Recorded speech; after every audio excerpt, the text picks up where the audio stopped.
Ladies and gentlemen, we are live here, late morning hours. This race will definitely roll into the middle of the afternoon because it is the Coca-Cola 600 live on the NASCAR Heat 5 career mode right here on KRC. If you're new to the channel, like, share, and subscribe, most importantly, for more daily NASCAR content. We are halfway through the season when the checkered flag falls tonight.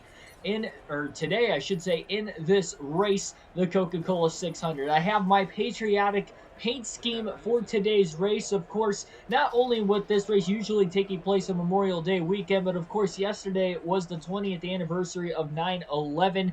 So I wanted to run a patriotic scheme, much like when we ran the Coke 600 last season, which would have been, I believe, the 4th of July weekend when we were there last weekend. So it was kind of a coincidence that it falls on some sort of a patriotic day. So let's get on into this race. This is a very long one, yeah, let's get this in. I was originally going to run the premiere at noon, and then this race at 4, it's like 3 or 4 o'clock later on today.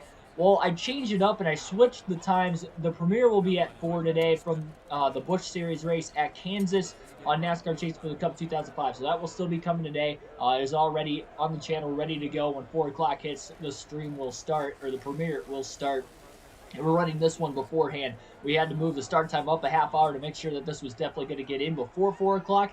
And that way I could watch my Green Bay Packers kick off at 4:30 against the Saints as well. So here we go. Let's get on into this one.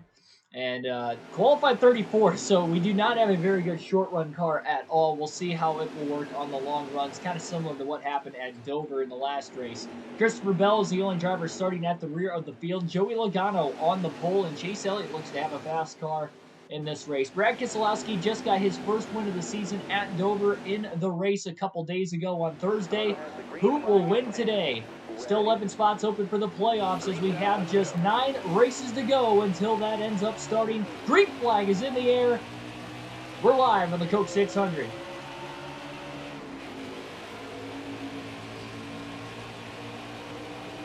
Cars One Boy, Patrick Shadley, DB Forever 85, and Dark Crypto. Welcome on into the stream early on. Longest race of the season, 100 laps in each of every 4 stages today. Again, this is an extra stage with this being the longest race of the season. Already Schneider going 3 wide, trying to get as many spots off the start as he can. 3 by 3 at the back of the pack. This race is going to start in the daytime. It will end in the nighttime.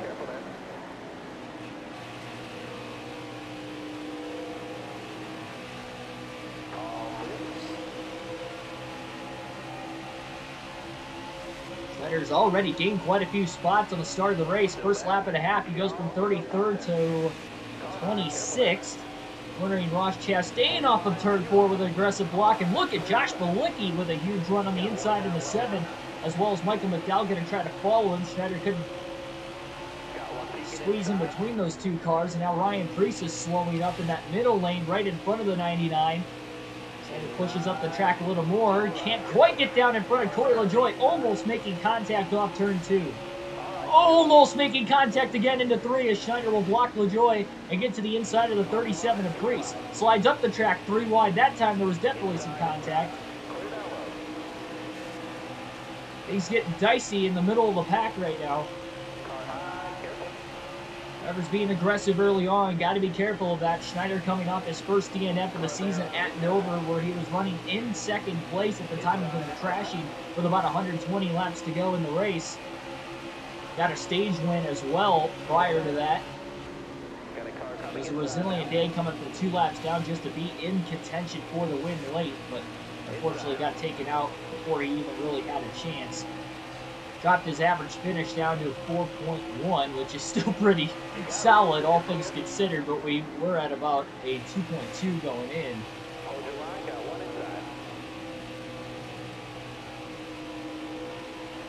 Football 1, yeah, NFL kicks off in about an hour and a half. My Packers don't play till later this evening, though.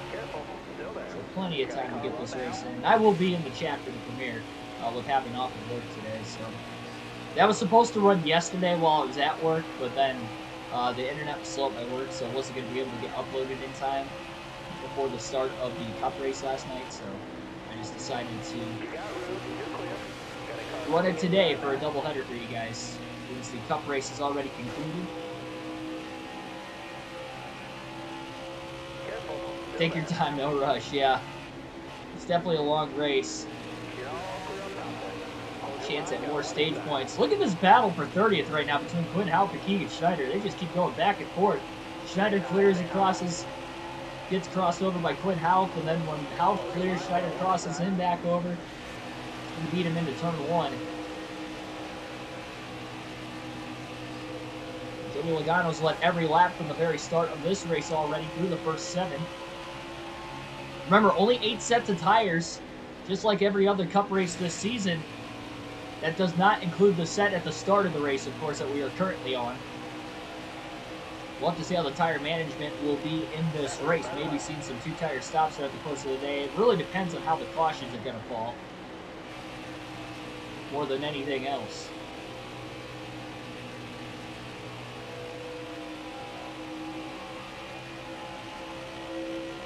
I can't believe we're halfway through this season after today, meaning we only have 18 more races left of NASCAR Heat 5 for these full race live streams, and one of which is still a 50% race coming up very soon at Talladega. So this season is just flying by. But we will take a little bit of a break from it next weekend when I'm out of town at Bristol.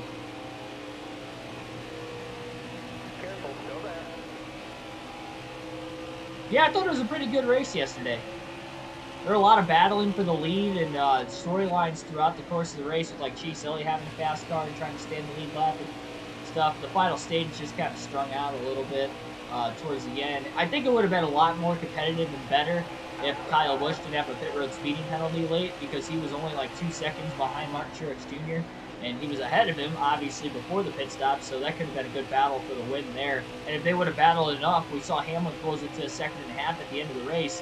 Could it have been a 3-car battle for the win with the JGR Toyotas late if Busch and Truex could have maybe worn the tires out a little bit earlier and won back? We'll never know, obviously, and Truex went on to win, so congratulations for him. And I predicted the winner correctly. I said Truex was going to win in the pre-race yesterday, so I'm 3 away from tying last year for my race win predictions. We still got 8 races left, so it's not possible. Ashton G, welcome into the stream. Schneider's car is starting to finally come to him after about 10 or so laps. Not running the pace that the leaders are, but he is making his way through the field now up to 23rd, passing Josh Galicki, who's been one of the biggest movers in this race, qualified well outside the top 30. Got up to 23rd right before Schneider passed him off turn 4. It would have been JGR 1, 2, 3, 4 if Bell would have stayed where he was running. I guess he fell back a little bit at the end. He didn't finish 3rd, did he? I don't think Bell finished. I can't remember. Who finished 3rd last night? It wasn't Elliott, was it? I think Chase finished 4th.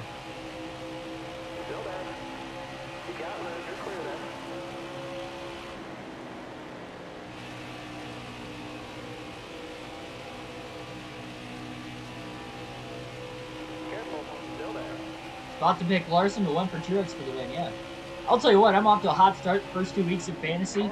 Not only this fantasy league is going the way it is, but remember, well, I don't know if you guys know, but there is like a sweepstakes on NASCAR's fantasy app in the fantasy game, where if you win either the regular season or the playoff championship overall, like not just my league, I'm talking about like everybody, if you have the top score, you get $10,000.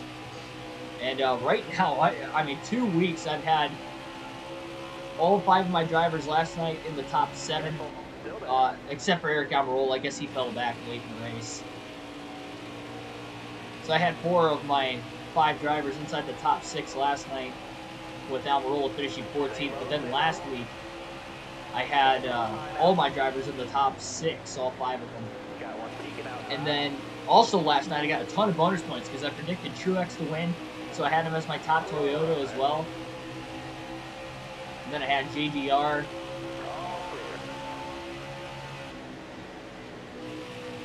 JGR and Toyota winning the race for manufacturer and team. So I got all those bonus points, plus I had Logano as the top 4, and I believe he was the top 4 at the end of the night last night, finishing-wise. So I got literally all but 5 bonus points. That's because my top Chevy pick was, actually had Austin Dillon thrown in there for like a wild card. To see what he could pull out. And he had a decent night, finished 11th, but wasn't the top Chevy. Although Chevy was off, so I guess he wasn't too far behind. Larson finished 6th. He's only 5 spots back. 2 Chevy. Still got 8 more weeks. Really trying to survive Talladega is going to be the big thing. That and the Roval probably.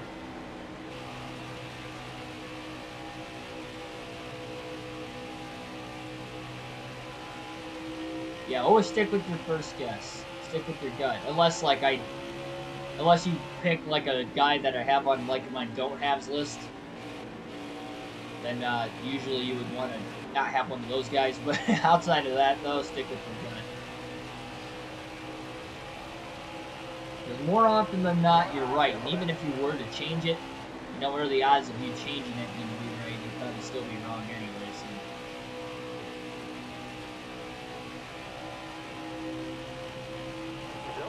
Schneider's still mowing through the field. We'll pass Clint Boyer down the back straightaway for 13th, getting into turn 3. Joey Logano still out in front of the field. 9 people watching for this late morning race as of right now, so greatly appreciate you guys coming in on the Sunday. I don't know why I said Saturday. Logano's still winless on the season, trying to lock himself in just like his teammate Keselowski did a couple days ago at Dover. He's going to pull out and make a pass. Another patriotic car in this race of Brad Keselowski. It's not fair. He's got the advantage. He can throw stars on his car. I can't. I don't have that ability with the paint booth in NASCAR E5. The NAFTA cars running side by side for a very brief moment there. Schneider's now cracked the top 10 after running his fastest lap of the race early on. A 30.313, and he's only getting quicker. The air pressure starts to build up. Definitely starting to pick up some speed. Now with each of these 4 stages being 100 laps in today's race, that means that these drivers will have to pit at least once in every single stage. The only times they would have to pit more is if we maybe saw some cautions and we got trouble. Off turn 2, Ty Dillon has crashed. Truex almost got into the wall trying to miss him. No caution as Ty Dillon is sitting on the apron of the racetrack. And look at how much of the field that's stacked up. They are 3 wide, 2 by 2 in turns 3 and 4.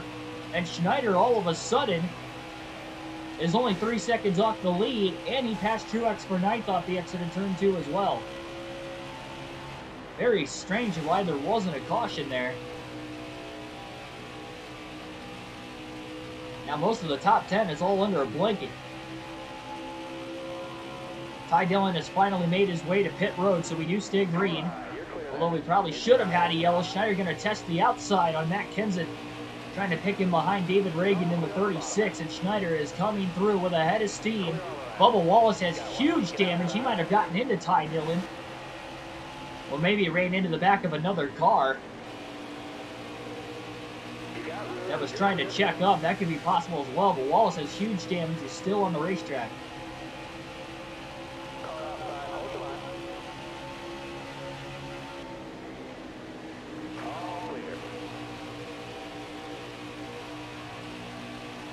Caution's like the code word for crash now, I guess. Seems like whenever we talk about it, something happens.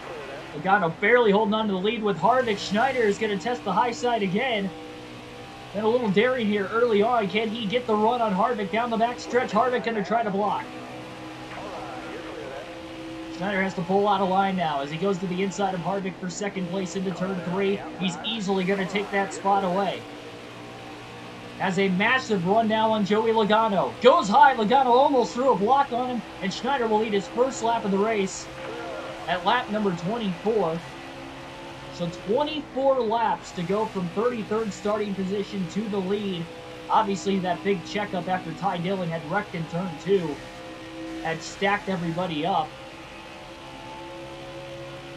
And it stays green. The more green flag runs we get tonight, the better for us, because we can manage our tires a little bit better to make sure that we don't use more than 8 sets throughout the course of the night. We get a bunch of cautions. We're going to have drivers pitting for 4 tires at various points in time, and Schneider's not going to really be able to afford to do that too much.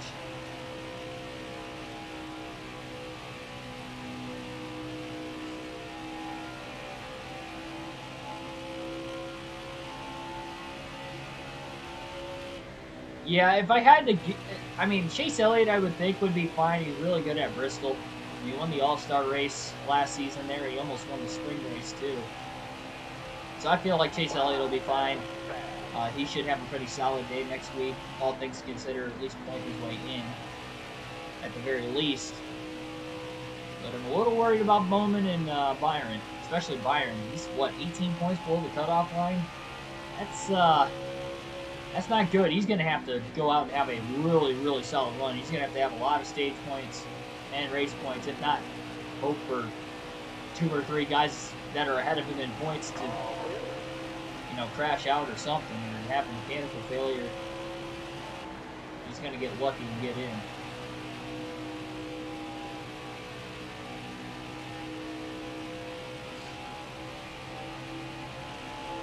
He's going to have a really good day to make up 18 points, especially considering it's not like he's the first driver below the cutoff line and he has to make up 18 points on 1 driver. There's still 2 guys in between him. He's going to have to jump 3 drivers next week on top of the 18 points on the cutoff line if he's going to want to get in. So the odds are definitely stacked against him going into Bristol, which I'm not sure exactly how he runs there. I don't think of Byron as being like a very strong driver there, but I don't have the stats to really back that statement up, so I'm not sure.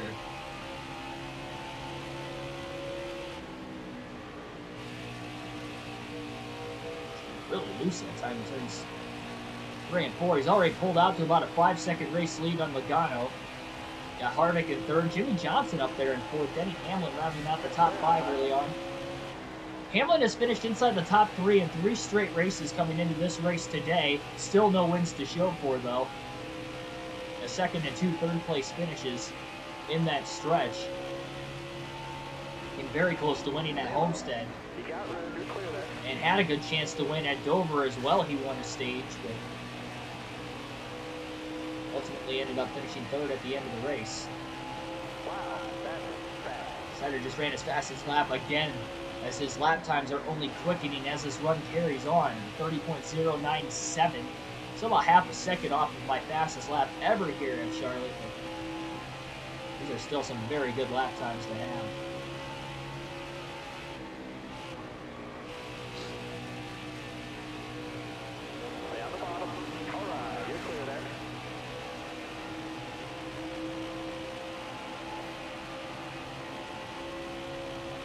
Way down low. Diving underneath Ryan Newman and Michael McDowell into turn 1. McDowell almost pulled out to go and make a pass on Newman as Schneider was about to make the pass on McDowell, so that's why Schneider made the evasive maneuver. He had the extra pavement down there, it worked out for him.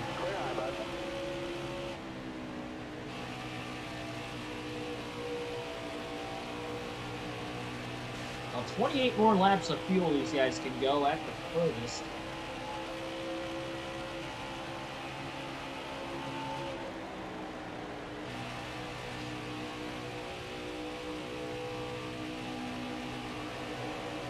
Schneider's definitely not going to be racing everybody else tonight, and is likely going to go off strategy quite a bit.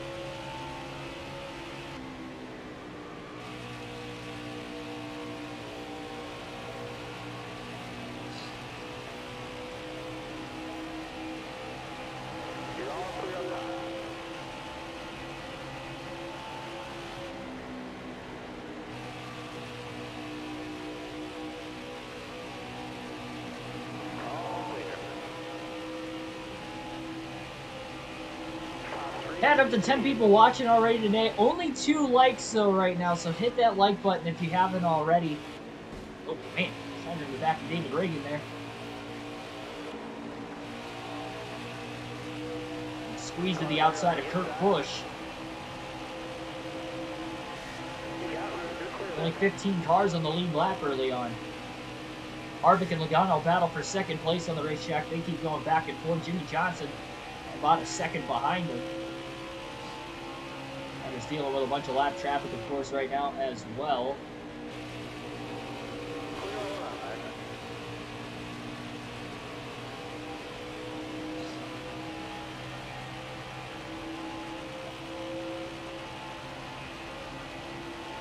He needs more than a good day. He needs a great day. He's going to move on to the next round. Like I said, he's going to have to score a lot of stage points on top of winning the race. So he's going to have to be up inside the top 10 on the day, maybe even top 5.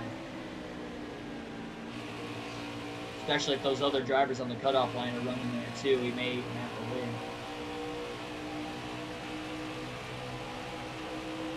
Careful, still there.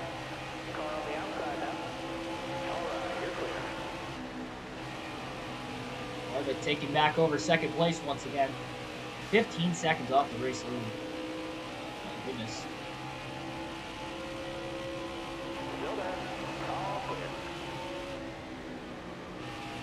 A very good chance Schneider's going to split this opening stage in half and pit right around lap 50.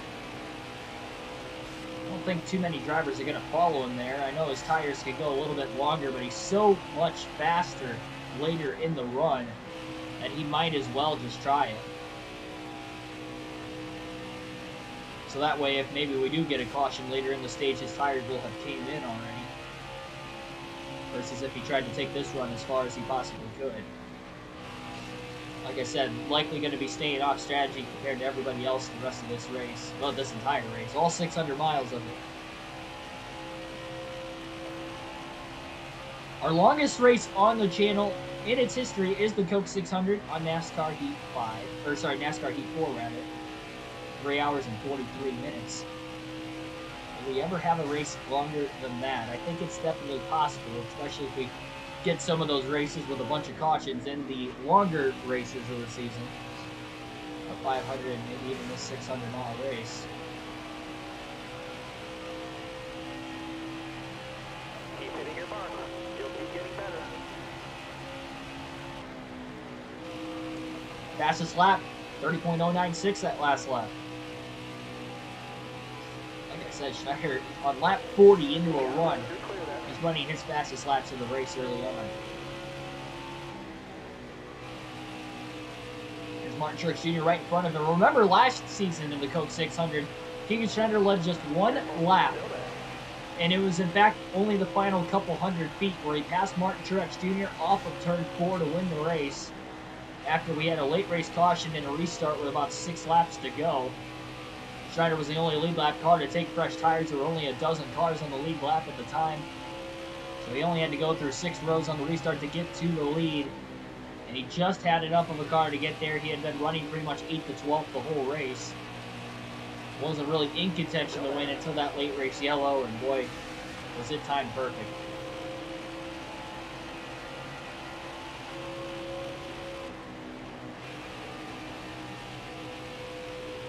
One of the few times I think I've only led like one lap in a race and still won. Or a couple laps in a race and won. Usually if I win, I seem to lead quite a bit.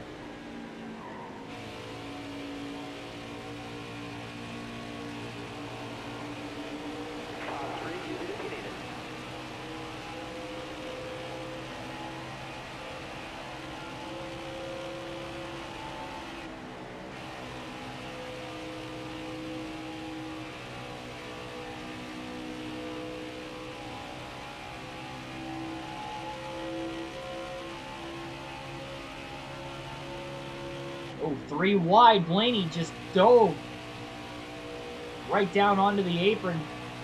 Not onto the apron itself, but hooking himself to that blue and white line on the inside. He got around the lap car of Josh Bilicki, and he's trying to pass Kyle Busch for position right now as well. As they battle for 8th, Kenseth right in front of him for position also. Schneider with a big head of steam off turn 2. They pass a ton of cars now, only 5 drivers on the lead lap early on. So a long ways to go. They had a gigantic lead at one point at Dover as well, and he ended up finishing 35th as a DNF. So it's a mighty long race.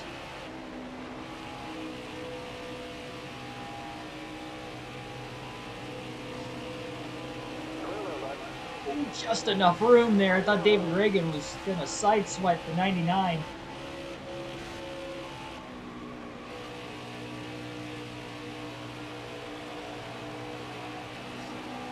Unbelievable speed what Schneider's pulling off here early on.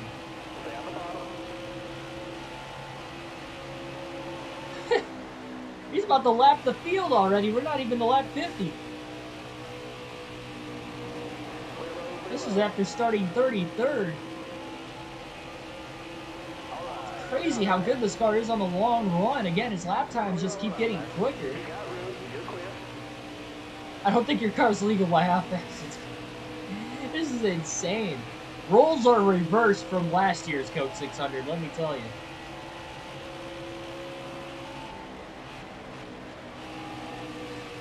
I don't know. I mean, with this kind of pace, we might as well just stay out and take this run all the way to the end of the fuel run. Only got 13 more laps. I think I'm changing my strategy. I wasn't expecting the lap for field this early in the race.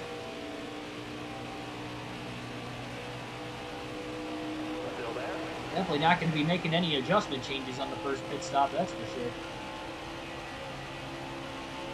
It's like I put the game mode down to like easy, like right in the middle of this run, because it was not like this at the very start of the race. It took 10-15 laps for it to finally start charging through the field. And we probably wouldn't even be a lap ahead if Ty Dillon didn't spin and we didn't get a caution for it like we did. That really stacked everybody up. He closed in like 9 seconds on the leaders in one lap. And he would still have a pretty big lead by this point. I mean, the car's hooked up this far into the run that I'm going full throttle through 1 and 2 at least. It's insane. Just turning on command.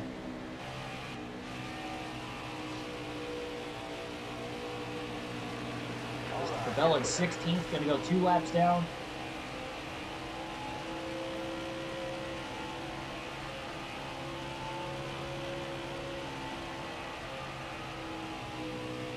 Definitely getting looser late in the run, but man, Schneider driving right through it, full throttle.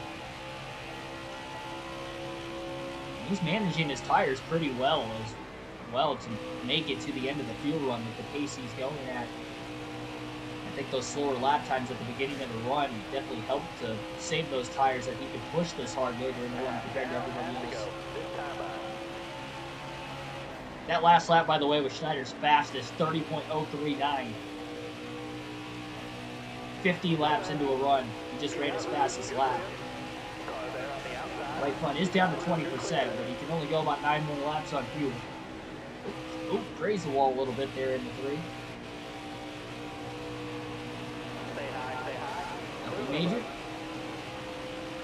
Yeah, maybe we put the 750 horsepower engine into it instead of the 550.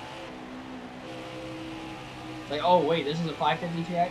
We're gonna fail tech inspection at the end of the race if we win.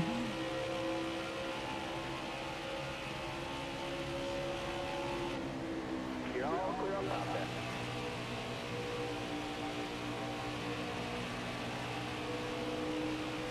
Now this run will slow up after we pit. I mean, we're gonna have to go back to running like 30.6 or 7 second laps instead of these 30 O's, 31s, and these 32s we're running at this point in the tire stint. So Logano will start to catch back up again, but will he be able to finish this stage on the lead lap? It's also going to depend on how fast the pit stops are for both of these two teams.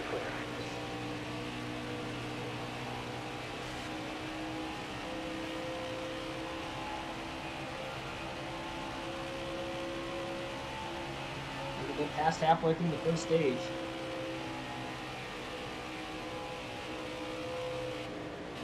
Stay high, stay high. Man, really loose off turn 2. Got her by Austin Dillon. Dillon gave him just enough room. Schneider did lift out of precaution. All right, you're clear then.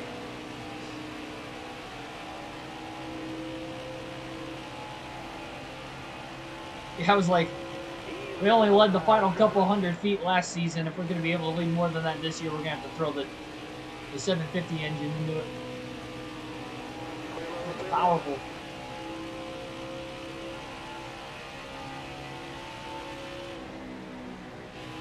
This is crazy. This might be our fastest car we've ever brought to the track on the Peruvian this far. I mean, this is just insane. Again, though, this is a long race. Anything can happen. We saw that at Dover. We DNF'd, and even if we don't DNF here, I mean, these guys could still get back on the lead lap with a couple of yellows just like that. We're right back on that same strategy, knowing how bad we are in the short runs. Again, more yellows is only going to hurt us, as well as the fact that there are only 8 sets of tires as well, so that could hurt us too. Archurch Jr. going to come to pit road, so we got some drivers short pitting by a few laps here. They're trying to make up as much time as they can on Schneider, it looks like. Can't blame them. Like, okay, we need to pit now.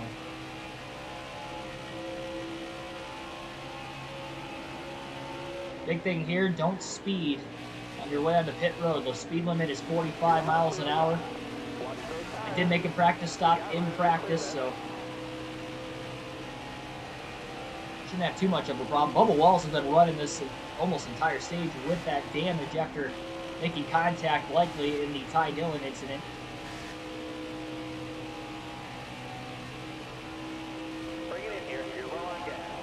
He'll probably be on pit road for a significant time trying to repair his damage. He's already a few laps down, though. Schneider's going to stay out one more lap. How about John Hunter Nemechek at 17th for front row on a mile and a half? That's pretty good. Yes, we are on track to remaining the Crown Jewel King. Okay, we come to race in these Crown Jewel events.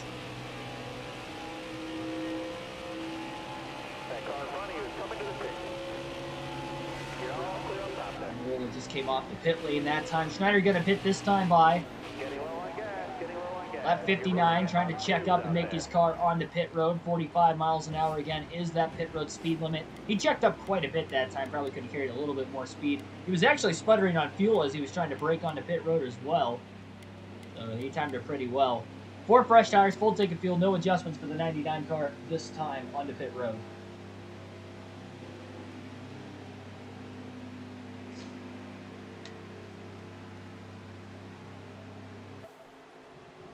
Still caution-free to this point as well. First pit stops of the race. Now down to 7 sets of tires. I like how when they take the lug nuts off, the lug nuts don't move, they just stay on the car. Does anybody notice that?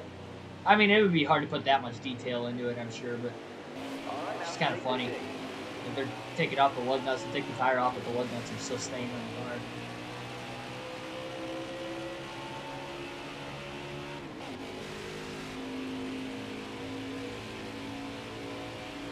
Tyler Reddick still out on the racetrack. Matt DiBenedetto took it like an extra lap as well. Those guys are already a lap down, though.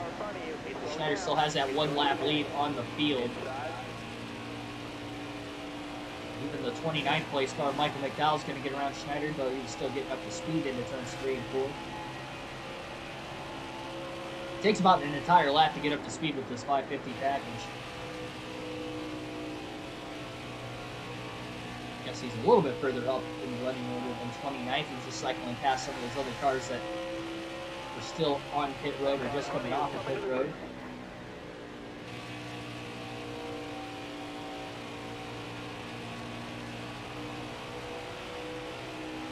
So now he's just really going to have to run a pace that Joey Logano is not going to be able to catch him for these final 39 laps of stage 1.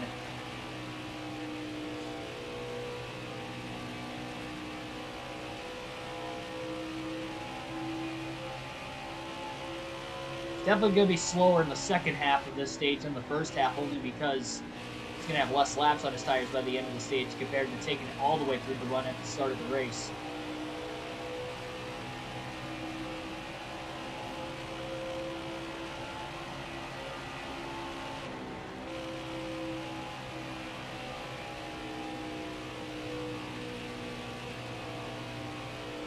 That car just shoved up the track they wanted to. I didn't have to lift any extra, but You can just see it kind of going wider and wider and wider throughout the course of the corner.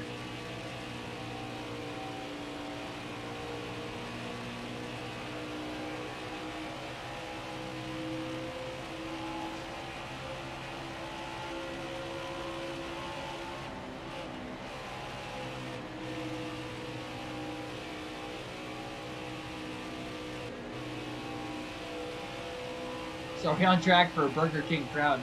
Yeah. Possibly. Still got to win this and the Bristol night race. This race is far from over. We've got over 300 laps to go yet.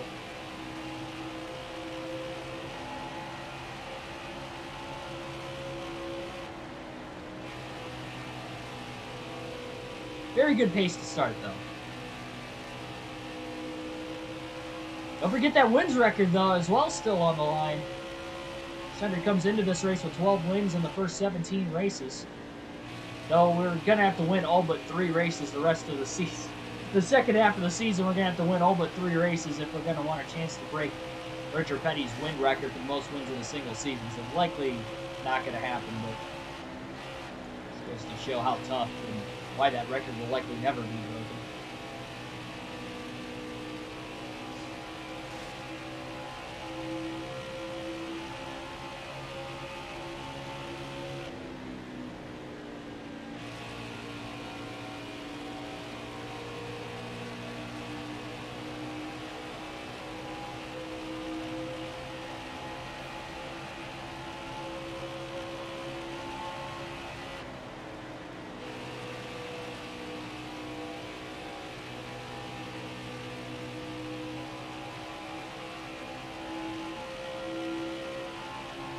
Oh, Jimmy Johnson up to second.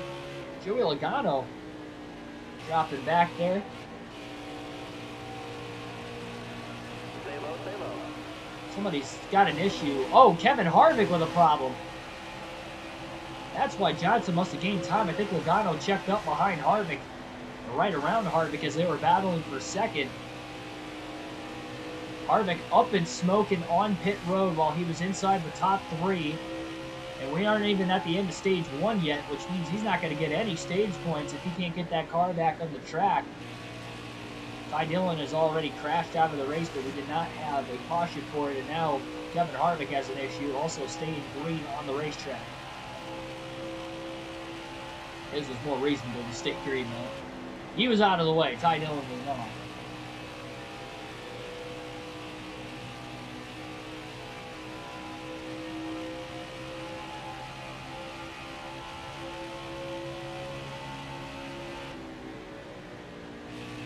Donald battles back to second, passing Johnson. Jimmy's had a very rough season. He's actually just outside the cutoff line coming into this race with 9 races to go in the playoffs. Rules reversed. Last season, he wasn't really much better than a 13th, 14th place car through most of the year, but he did get a win in the regular season at Texas and had a good playoff run to get himself into the round of 8. So all in all, a pretty solid season for Johnson by season's end. This year, he may need a win to get in, if not a super stellar run to the end of the regular season. But here today, running top 3 early on in the Coke 600, a race where there's an extra stage, that could be very vital for Jimmy. Black Ace, welcome to the stream. Missing on my mind. Yeah, I said it was Thursday night. I don't know what you were doing Thursday. I know you were in the chat for the Dover race prior, though. I think I'll end up running one more online lobby before NASCAR Heat 5. We're done with the NASCAR Heat 5 stuff on the channel. But I want to get this career mode done first, so that way I can make sure I'll have time to get this done before the next NASCAR game comes out towards the end of October. We still got half a season left, and we're only a little over a month away from that game releasing. We're on pace to getting there. Still there. You're all clear up top.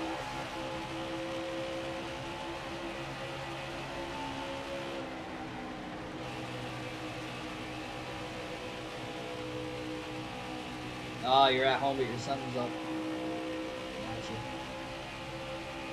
Busy man, busy man.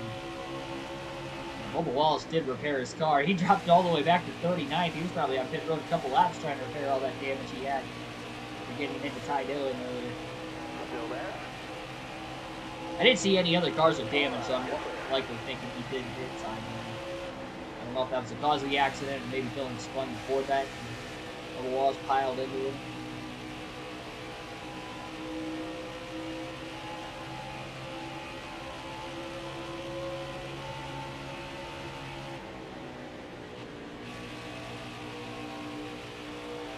Turner, welcome into the chat as well. Kyle Larson fan, welcome.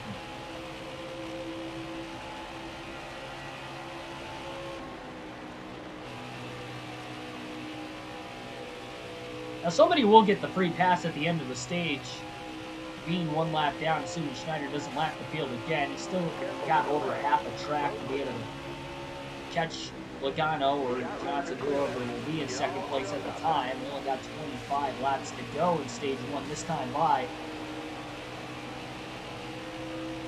We'll alternate through the different camera angles for the first time today. About a dozen laps here.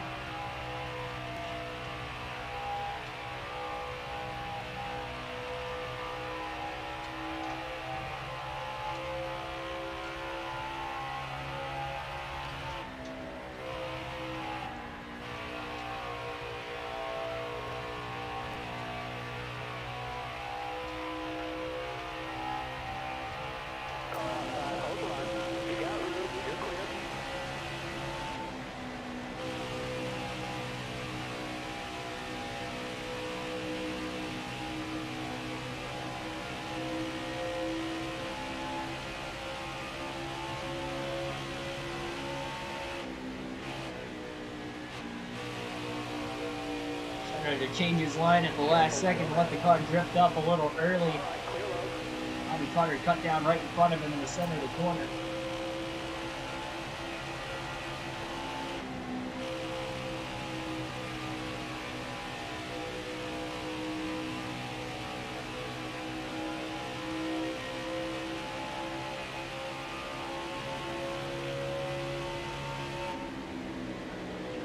Byron in 8th place is about to go 2 laps down.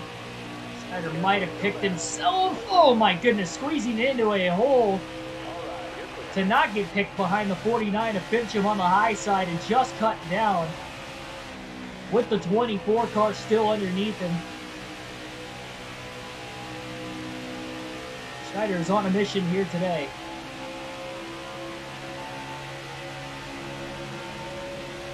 That was a pretty tight gap.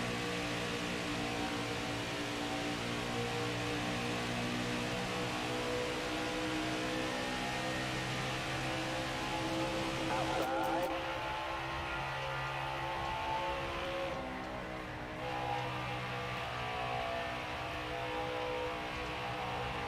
Careful, still there. Screaming around the high side. Oh boy.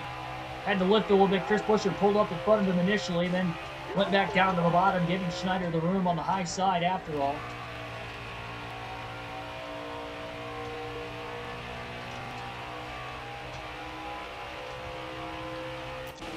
Left. 20 to go in stage one now. All right, you're clear.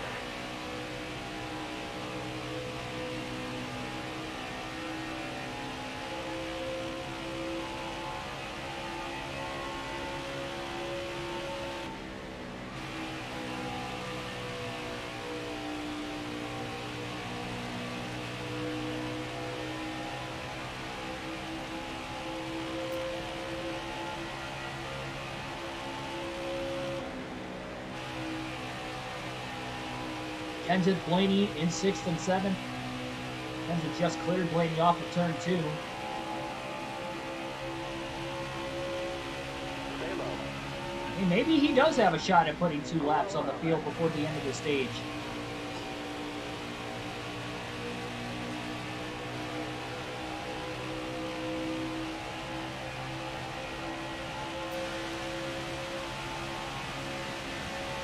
I didn't think it was possible.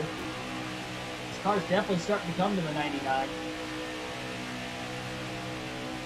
And if he does that, then the second place car is only going to get one of their 2 laps back at the stage break.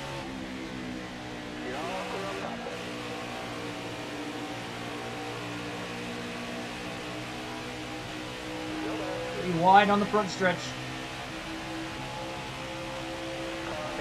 Making a ton of passes there. Oh yeah, definitely going to be watching the Packers today. So I'm glad the race was last night. Got to watch the NASCAR race and my Packers play. Yeah, I get the channel on Fox today too, so even locally. So I'll be able to watch it.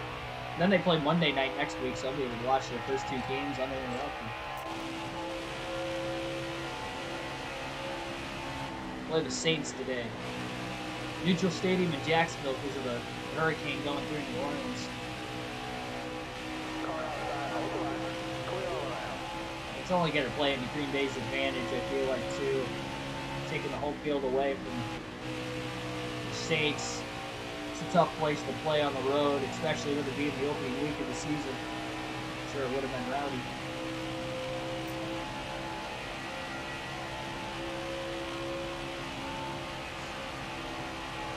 And back to going full throttle through 1 and 2 again.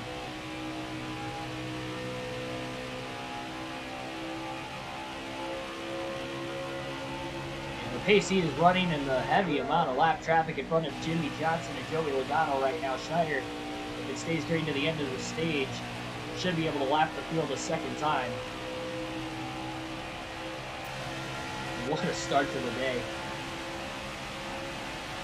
Couldn't have really been any better. We could have qualified better, but outside of that,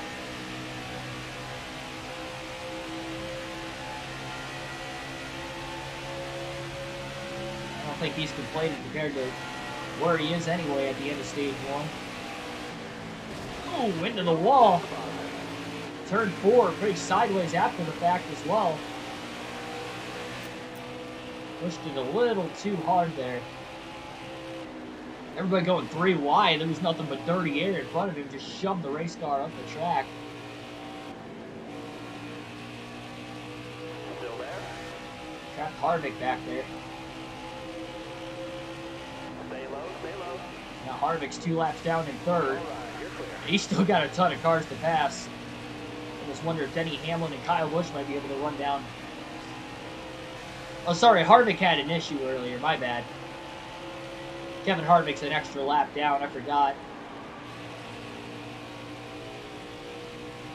Remember, he had to pit. He had a tire going down before those first stops even happened. I wonder if he'll be able to make it on field to the end of the stage. I'm not sure exactly what lap he pitted on. I can't quite remember. And now we have our first caution of the race. And everybody is going to pit. Schneider is going to stay out of the pits. Because remember, he only has 7 sets of tires left. And these are the kind of circumstances he does not want to run into. So Logano will get the free pass. Our first yellow waves at lap 88. We'll restart with about 8 laps to go in the stage.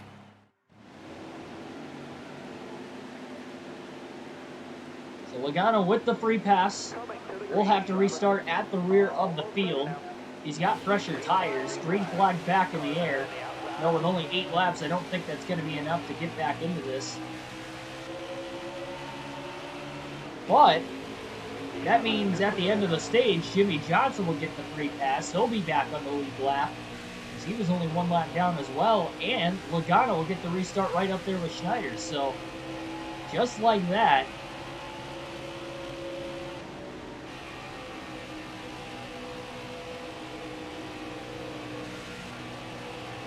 unless Jimmy Johnson can unlap himself right here, which is very well possible, then he'll get the restart up there at the front of the field for stage 2 when the race gets reset. Between himself, the race leader, Keegan Schneider, and Joey Logano. So Schneider's going to fight hard to try and hold Johnson back. He's got that clean air advantage right now with this 550 package. It's going to help.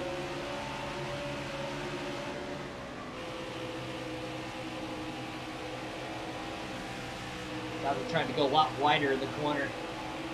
He's going to get the run off corner exit. Schneider's going to go up the block at the start-finish line. 6 laps to go at stage 1. Here comes Ryan Blaney to the inside, trying to get one of his 2 laps back.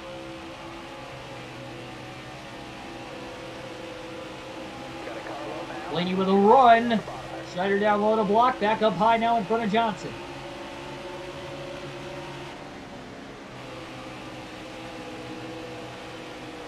Truex thought about taking it 3 wide up the middle.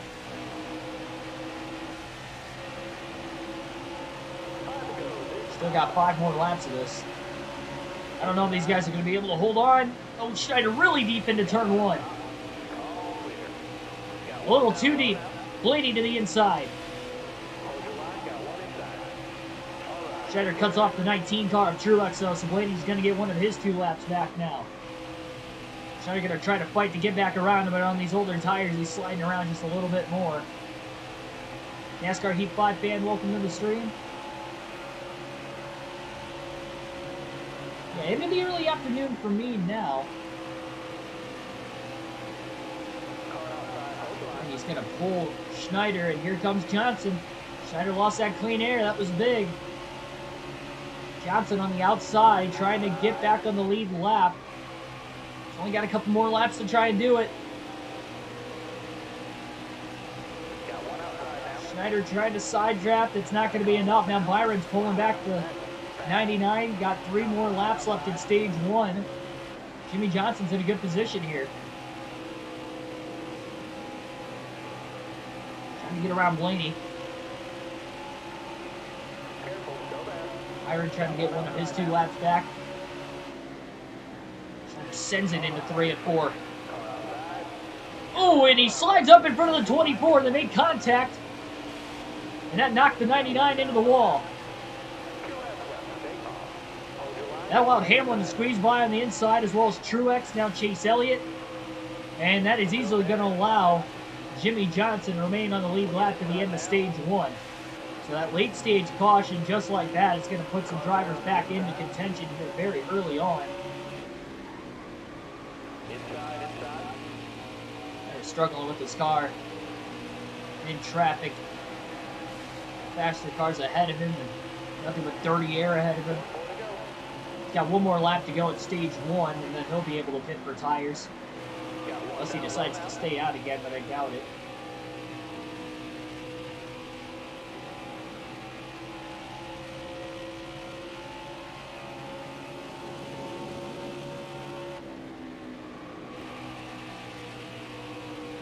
Kenseth's going to probably lose another lap here. Boyer might as well, and he does. Green, white, checkered flag in the air. Keegan Schneider wins stage 1 in the Coke 600, his 24th stage win of the season. So off to a good start. Led every lap from lap 24 on. Championship mode because doing final NASCAR Heat 5. Gotcha. I missed your message in the chat before that. I was like, what are you talking about? All right.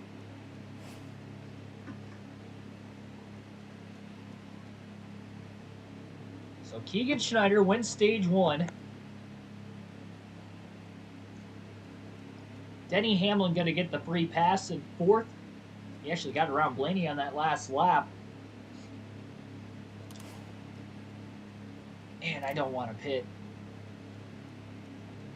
Everybody else pitting for tires again. Schneider's going to stay out to start stage 2. I know he'll be on older tires, but remember, he's got an even slower car lap time-wise while on fresher tires, so he might not lose as much ground on the restart initially, at least. He may be able to make it on 1 stop still. We'll see. And that kept guys like Chase Elliott from getting the free pass, who also stayed out of the pits, because not all the lead lap cars hit pit road. Now into the dust. Not completely in the night skies yet, as we get to the start of stage 2. Good jump on the restart for Schneider on that inside lane. Jimmy Johnson actually beat Joey Logano off pit road to restart on the outside of the front row. And second, Logano quickly clears him off turn 2, as well as the Benedetto. Johnson back in traffic. Logano has a run, looking for the lead.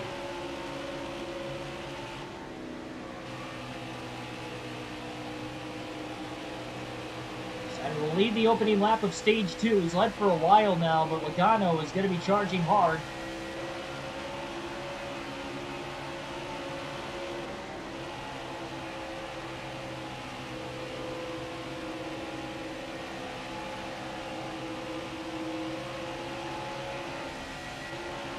Johnson is caught up all of a sudden behind the 22 of Logano. He pulls low into turns 3 and 4 for the lead. Or for second place, I should say. He might get to the lead. His freshened tires, both the 22 and the 48 had a bit of a run, but they side drafted each other enough off the exit of turn 4 that Schneider was able to stay in front. Schneider is really loose, and Johnson squeezes by to get to the lead. Contact between Logano and Schneider further back.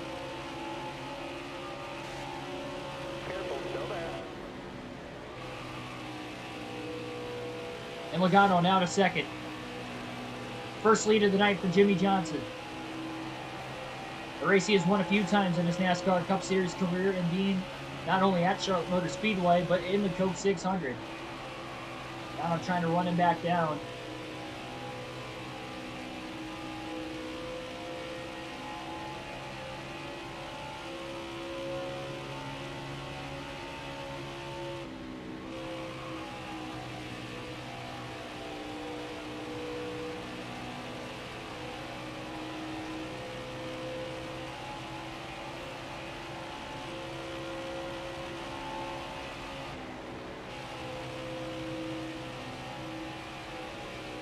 Amazing though, these top 3 cars just pulled away from everybody else. Denny Hamlin's again had to restart at the rear of the field after getting the free pass. Logano now going for the lead in turns 3 and 4. He's underneath Jimmy Johnson.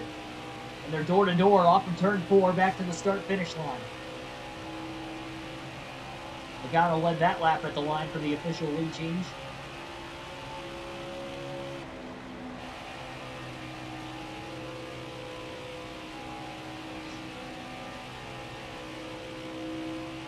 Third lead change of the race. Top 3, the only 3 different leaders in this one as well.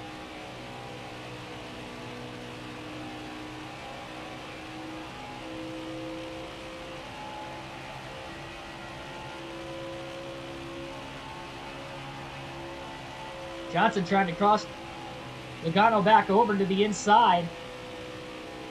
They are side by side for the race lead.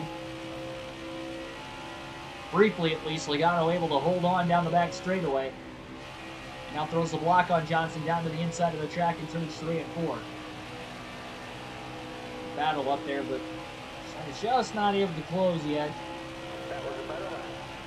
Although he did just run his fastest lap of the race. My goodness, a 29.849. It's the fastest lap of the race for Schneider. He still just wasn't even able to close on the top 2 with these older tires. Just to show the lap times they're running at the beginning of the run.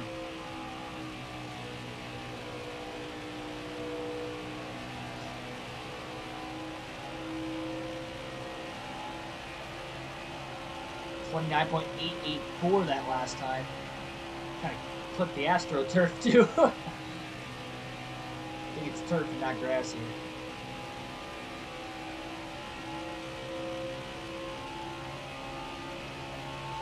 Got about 11 more laps of fuel.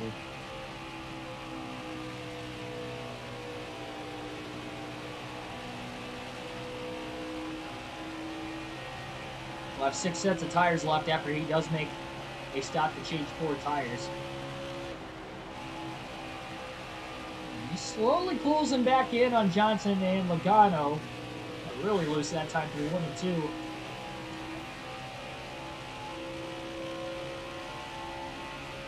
Last 3 laps for Schneider have been in the 29.8s. Sometimes he went full throttle through 3 and 4. He hasn't done that yet today either.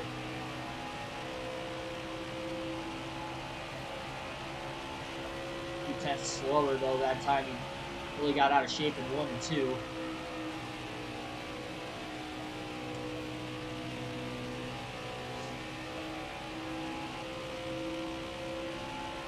%, wear left on the right front. It'll make it to the end of this run. like it did on the first fuel run of the race. Johnson's been trying to get back after Logano. Logano might have passed him after Jimmy only led for a couple laps, but Johnson is not going anywhere.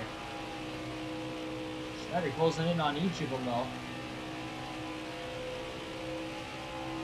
You're gonna blow a tire soon. No, we're fine. We're not going to blow a tire. Oh, I thought Jimmy was going to get underneath Logano that time. Logano shuts the door. Johnson's still going to look low now on the front stretch. Can he get the run from behind? Here comes Schneider, who's going to look to the high side into turns 1 and 2 as Johnson and Logano go down low. Big run coming for the 99. 3 wide for the lead down the back straightaway into turn 3. Schneider's going to overtake them both. But as he slides up the track, Johnson's going to try to cross him over. Logano's got nowhere to go. Schneider's loose off of turn 4. Almost making contact with the 48.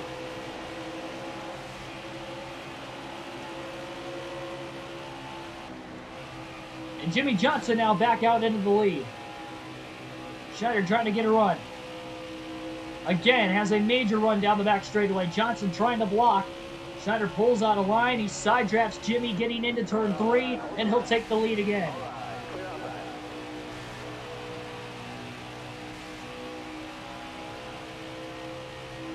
Second time Schneider's led now tonight.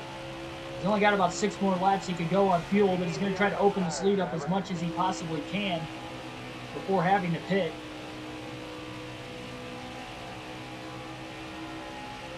Knowing that everybody else will be staying out for at least another 20 to 30 laps.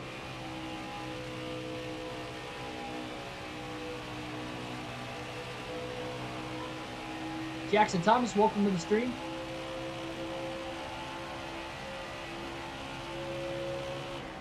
When Schneider pits, Jimmy Johnson may cycle back to the race lead, assuming Logano doesn't get there first.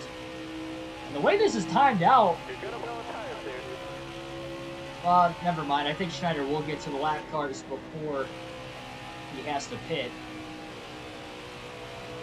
I was about to say he might actually time it right where he doesn't even have to deal with lap traffic before he hits pit road, but I don't think that's going to be the case.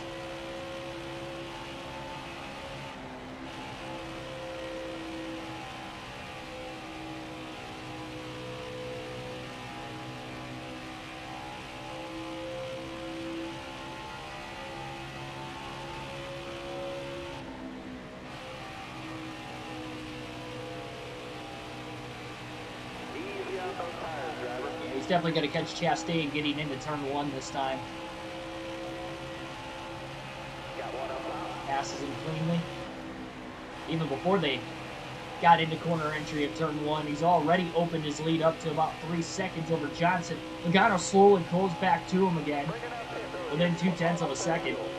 Off of turn 2 that time. Dive bombs into 3. My gosh. Almost sideswiping the 36 of David Reagan. Still a little loose off turn 4. You got room. You're 79 laps to go, stage 2. Schneider will pit this time by. You manage our tire wear a little, alright? Well, our tires are fine. I don't know why you keep saying that.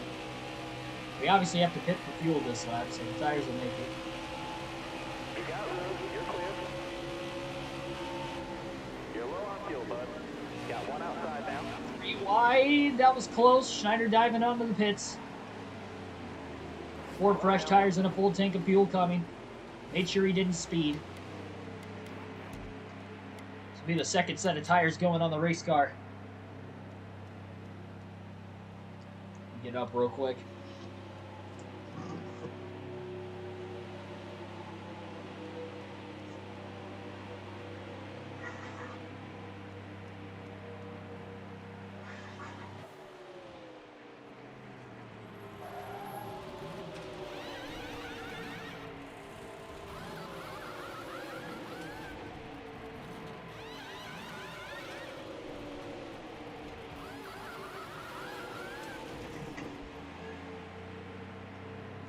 Go 15.9 second stop. That was the second green flag stop of the day for Schneider. He's going to go a lap now, but now he's got about 20 lap pressure tires on the rest of the field.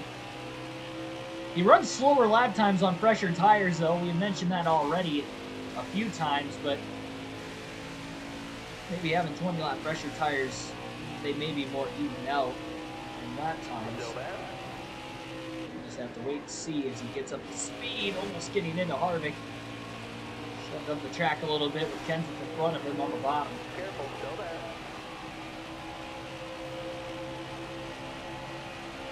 Stay low, stay low.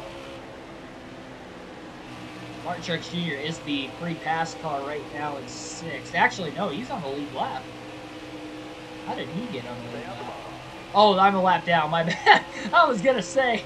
I was like, how did Truex get on the lead lap? I forgot we were a lap down. After just pitting.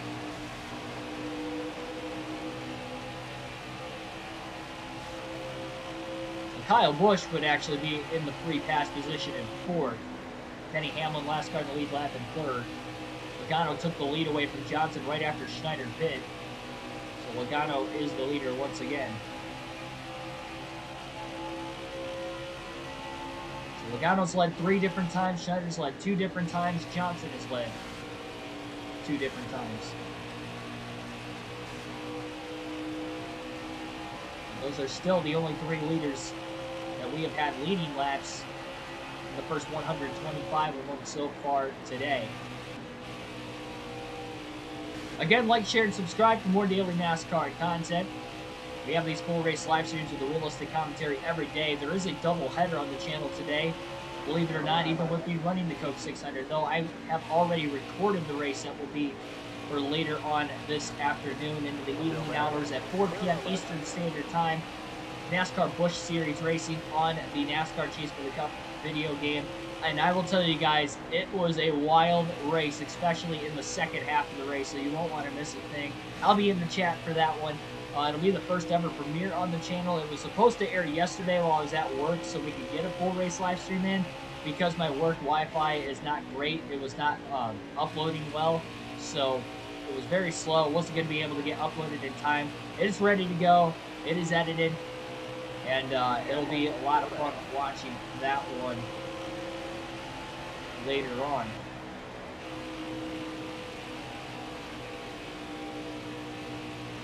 Live commentary, of course, to that one.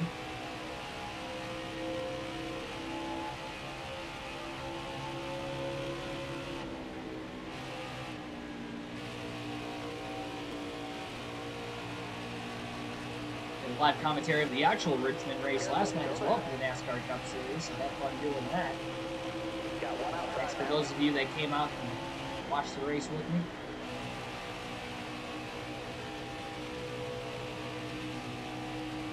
So even though Schneider runs a little bit slower times on fresher tires, because he's got 20 lap fresher tires, still blew right around Jimmy Johnson off turn 2. Drove it in a little deep and almost got into the left rear bubble walls getting into turn 3. Had to get on the brakes a little bit there to keep it off of him as he slid up the track.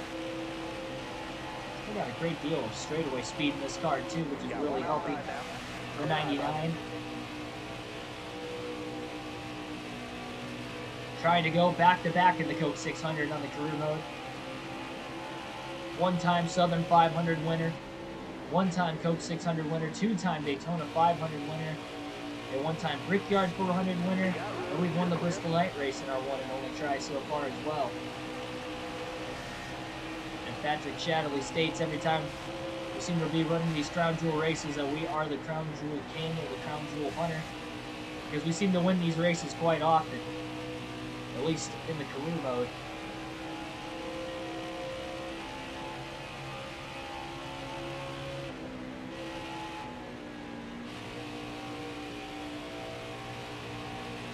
Schneider should be getting his lap back very shortly here.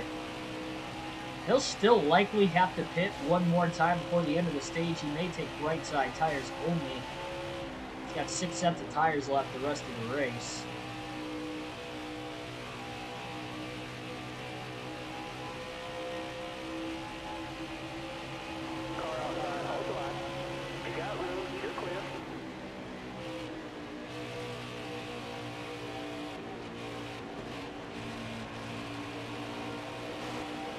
Out right in the way of Schneider.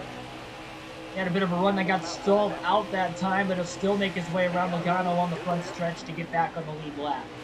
So now if we get a caution before any of the leaders pit, at least Schneider will be on the lead lap. Even with going off strategy at the end of stage 1.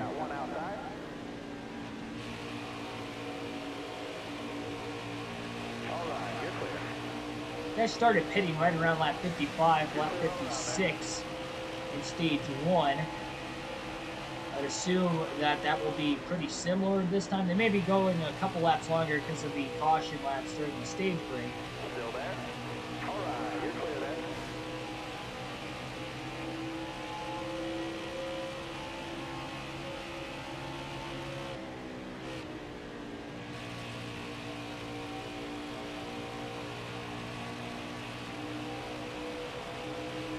All clear.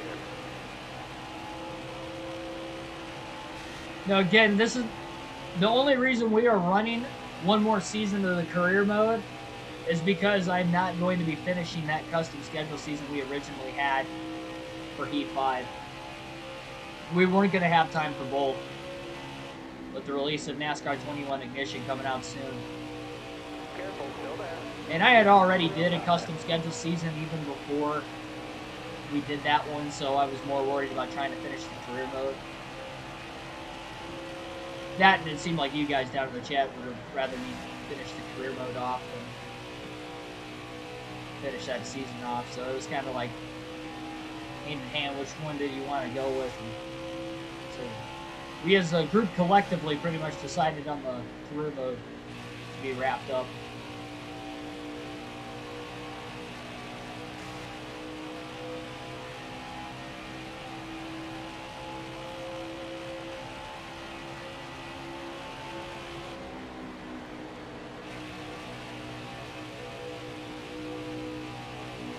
You got room, you're clear.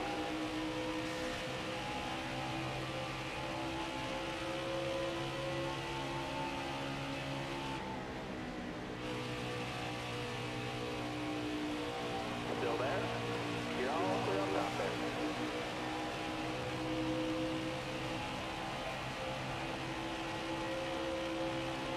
Hold your line, got one outside. There's about 25 seconds off the race lead still. 44 laps of fuel in his tank. Oh man, had to get on the brakes a little bit. Stay low, stay low. You're all I didn't think Ross Chastain was going to give us enough room there for a second. Shiner's actually closed in on Denny Hamlin, who, remember, again, had to restart at the rear of the field after getting the free pass during the stage break. Shiner with a big run on the high side, a blow right around Hamlin for third off of turn 2. You're clear there. There's a good chance Denny might even go a lap down to Logano. He's definitely running faster laps than him if Denny doesn't get a caution at some point before the end of the stage. Or before he ends up going a lap down during the stage.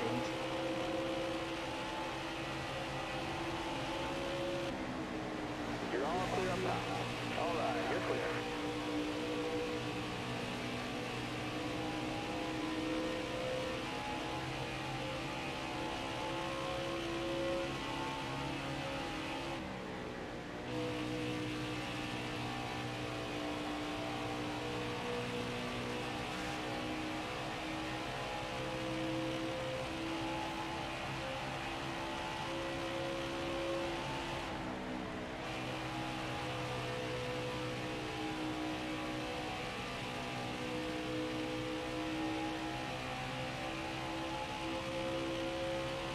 I'm almost curious if I take this run all the way to the end, instead of, trying to short pit, if we sacrifice the stage win in this stage, I think we can still make it a one-stop in stage 3. And then we'll basically be put right back on the same strategy for the start of the final stage. I mean, we will have saved a set of tires with doing this. Because if I pit later in this stage, again, for 4 tires, we will not be pitting at the actual stage break itself. So we'll actually have 5 sets of tires for the start of the final stage. Pit as soon as the window opens, take us to the end of stage 2. So then we pit 4 sets. At the end of stage 3, we pit. We only have 3 sets of tires left, but we'll only have 100 laps to go in the race. I'm doing my math correctly, so I think that's likely going to be the strategy here.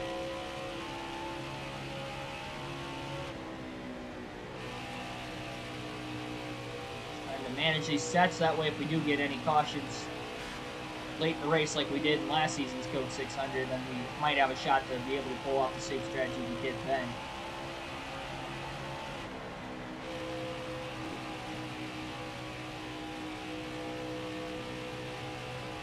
About 16 seconds off the lead. Still tries to close on Logano. It's really just going to depend when is Logano going to pit, because everybody's going to have to pit once before the end of the stage right now. Oh, Schneider into the back of Byron. He was going to time it to duck underneath him off the exit of the corner, and he timed it a little too early.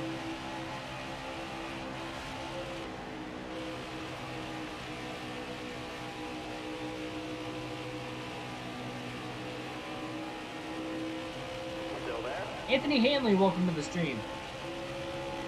You got room. You're clear there. You're all clear up top.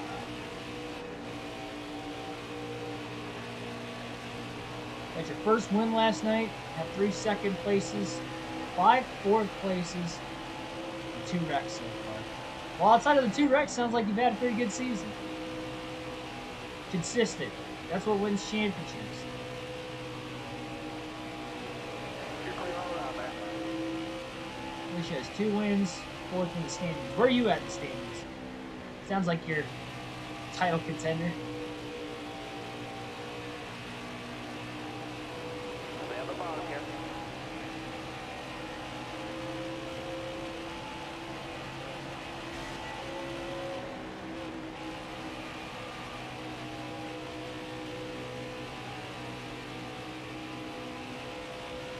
Still there?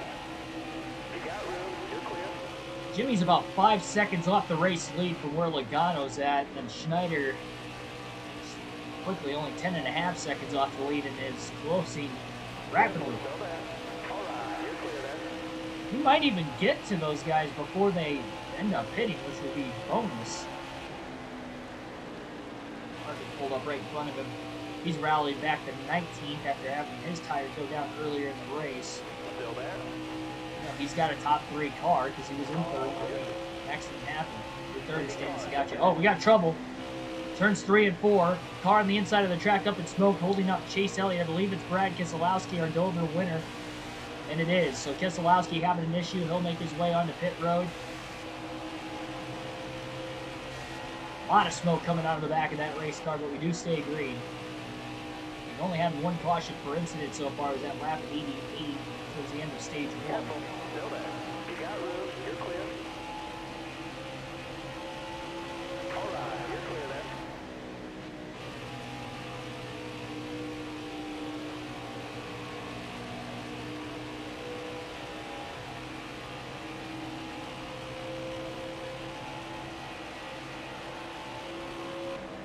Yeah, I remember you winning the title last year.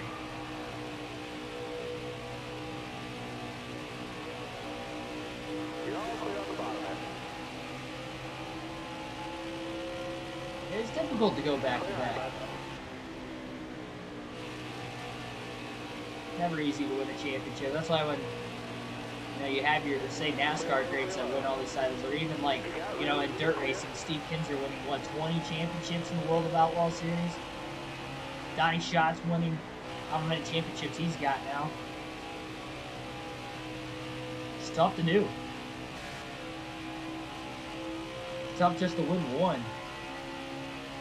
Whether they have the equipment or not, they're still getting the job done at the end of the day. They're keeping the car clean. They're doing all the small things right. Careful, still there. Matt Benedetto making his way onto pit road first. I think he was one of the drivers that tried to stay out of the pits during the stage break. Denny Hamlin also stayed out, so he just is now making his way off the pit road, giving himself some fresher tires, short pitting. Schneider passed Jimmy Johnson for second that last lap. It was about 4 seconds off the lead from Joey Logano. Coming to the pit.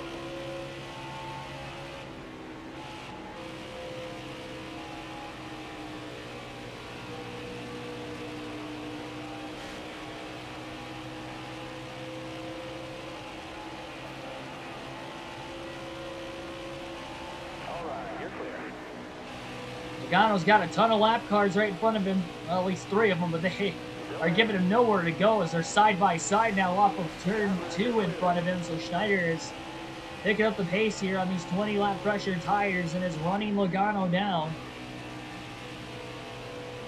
He may have a chance to get to the lead next lap. Even more cars making their way onto pit road as we're halfway through this stage. 47 laps to go. Schneider sends it into one. Right back up to the high side again.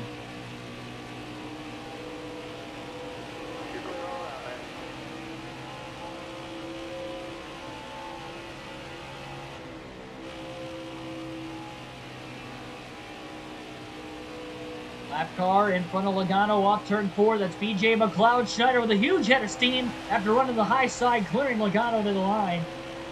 Schneider back out in front for the 3rd time today with 46 laps to go in stage 2.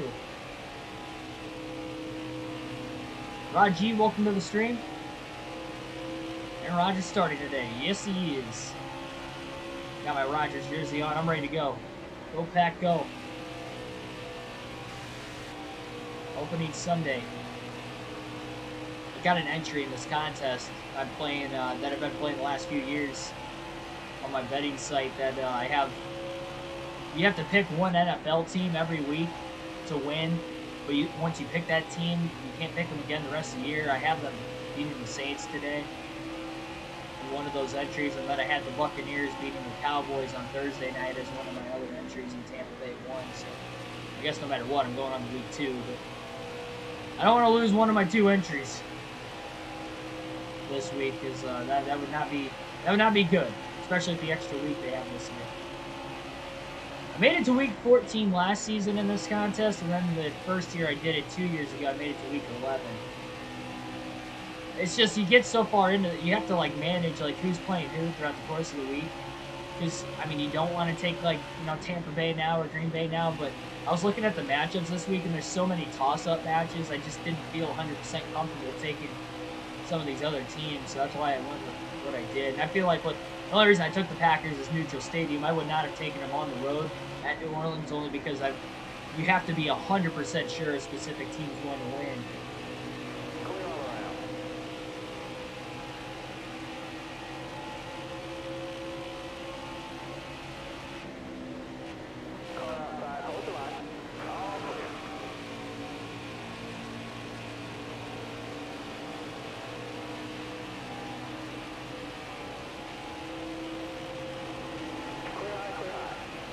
Joey Logano making his way onto pit road. He fell about 4 or 5 seconds off the lead before making the dive into the pits, so he'll try to make up that time on Schneider now that he's going to take on pressure tires.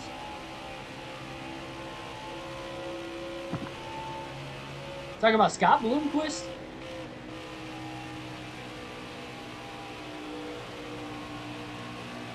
I don't know of any other Bloomquist. He's the only Bloomquist I know. Careful, still there.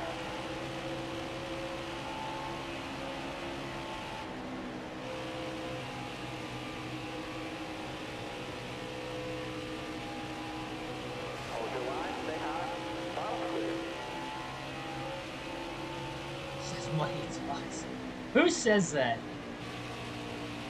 Only rich scumbags actually legitimately say that.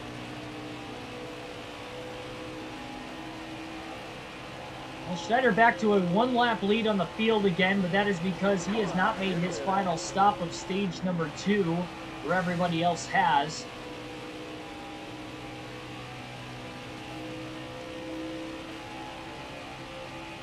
All right, he's waving you off in front. He's steady this time.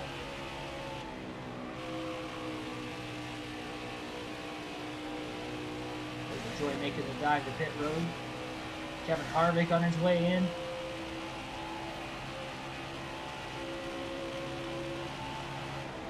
Johnson Logano are 1 lap down. Everyone from Hamlin and 4th on back. It's 2 laps down. We were to get our second caution for incident today. You wonder where these people get as much money as they have too when it comes to the racing.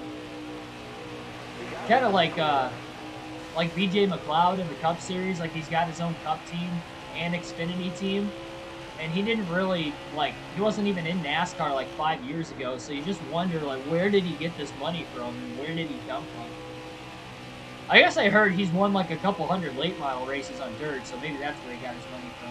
I would like to think he probably had more than just winning local dirt track races for money. I could be wrong. I mean, to own a NASCAR team these days, I feel like you have to have a ton of money, especially an Xfinity and a Cup team.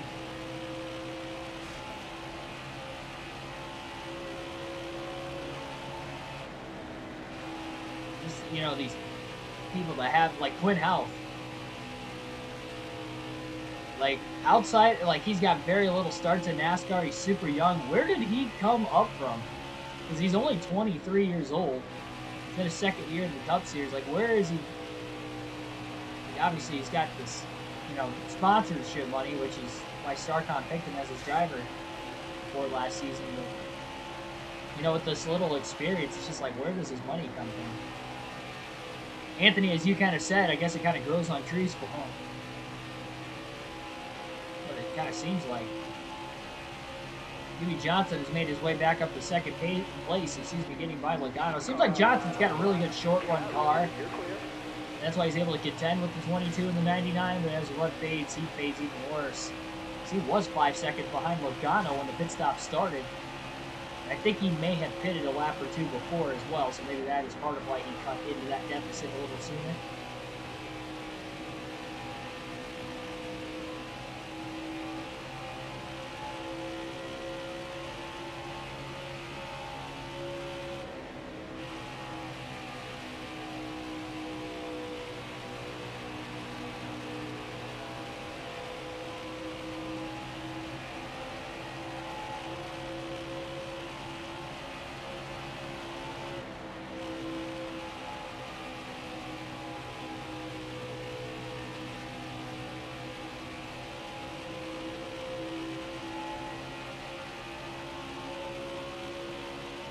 How many more races you got left this year then, Anthony?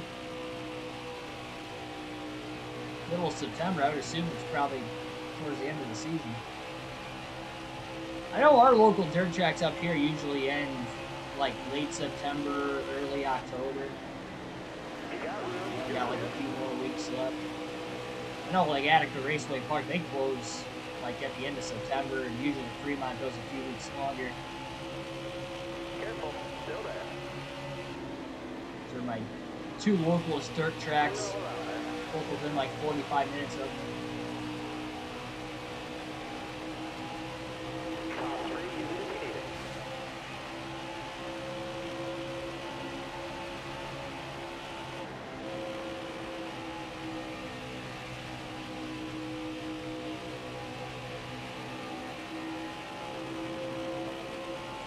Cheddar's got 13 more laps he can go on fuel before he is going to make his stop. And take this run as far as he can so that way he doesn't have to pit at the stage break. Joy blocking him off turn 4. Joy's really dropped back. He was at 17th earlier.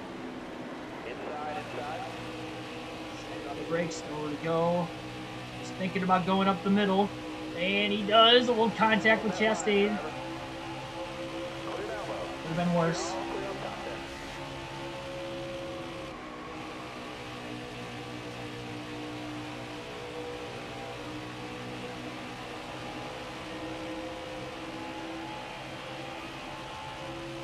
Ready to go in stage 2.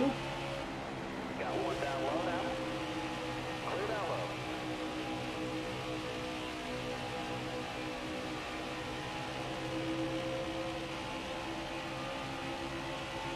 At least with the quicker race pace and only having the one caution per incident so far, this race is going by fairly quick. We've almost ran the first 300 of 600 miles, and it's been, as of right now, about an hour, 20 minutes roughly. That'd be crazy if we got this race done in less than 3 hours. That is boogieed right there. I mean, that is pretty quick. I guess the actual Coke 600 this year only had 2 caution per incident too, and it was I don't think it's gonna take under 3 hours, but it was the shortest Coke 600 in history. It was like 3 hours and 20 minutes or something like that. 3 hours and 15 minutes. I was there. It was pretty quick though for a 600. Like I've never been to a Coke 600 in person, but on top of it being the quickest and being there in person, it did feel a lot shorter than what it usually would be.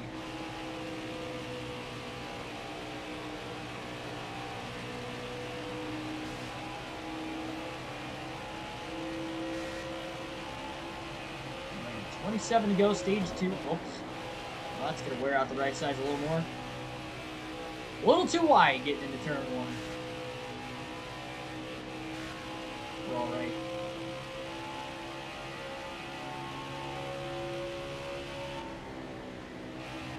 Logano back to second on Jimmy Johnson.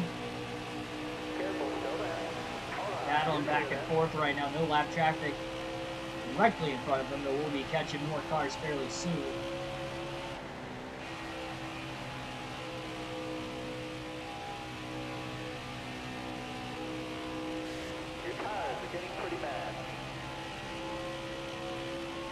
By the way, to go back to football talk just very shortly, my fantasy football team's not off to a good start this week.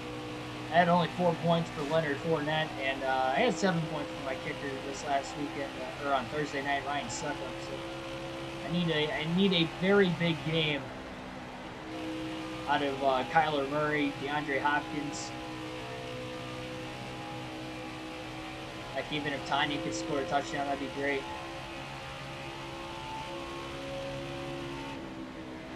Because the guy I'm playing, he's had 2 players play already too, but I think he scored like 15 and 14 points with both guys.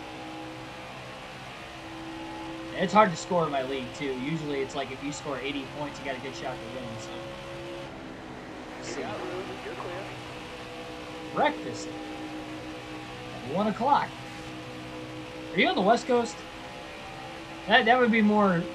I could see that at least.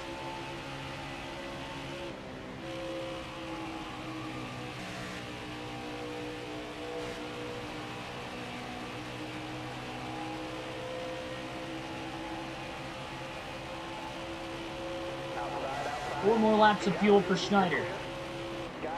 See Logano and Johnson just up ahead. Joey slowly gapped Johnson, ready to go 3 wide up the middle there a little bit ago. And John Hunter Nemechek seems to be holding up the 22 car. Down the back stretch into 3. He'll move up now for Johnson to make the easy move underneath. You're not on the West Coast? That's lunch. That is not breakfast. Late breakfast. That is lunch. Even if it's breakfast food, the time of the day, it is lunch.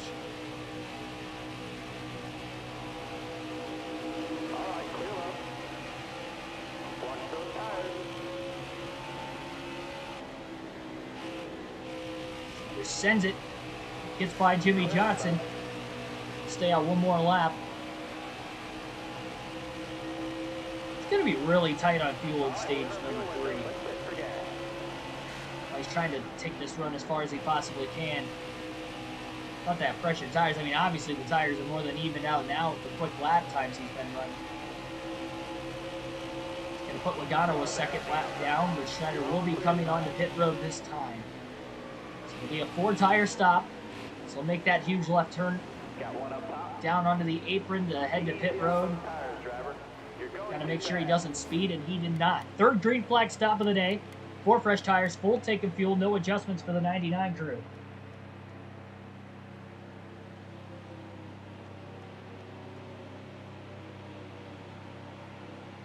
Laps to go.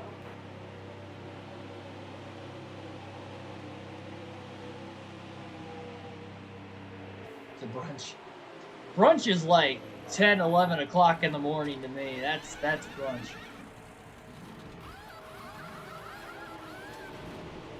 Oh, man.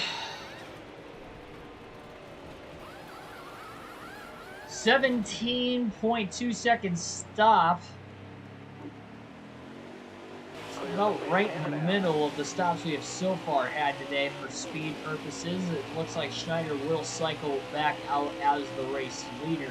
He gained enough time those guys on those older tires that he is going to come off with the race lead.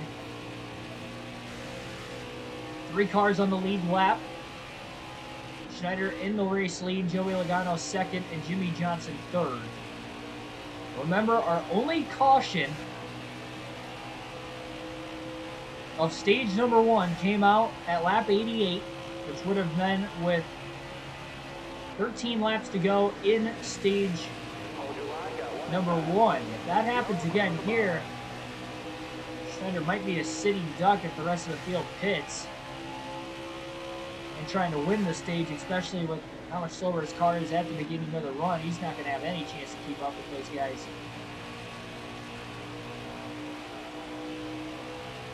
Interesting. Careful, still there. You're all clear on top there.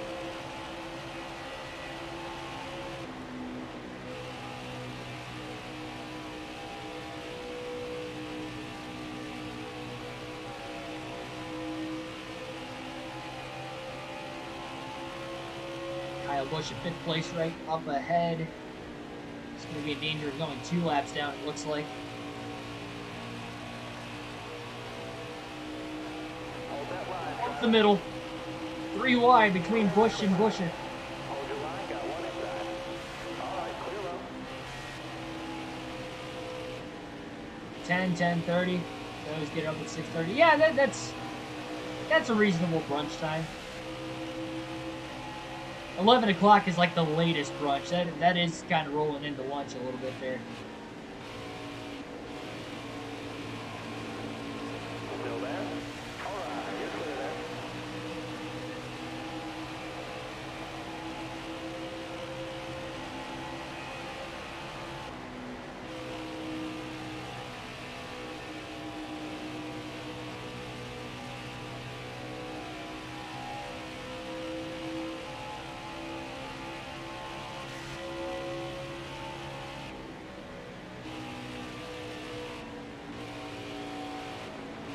Way up the track. Unintentionally, too.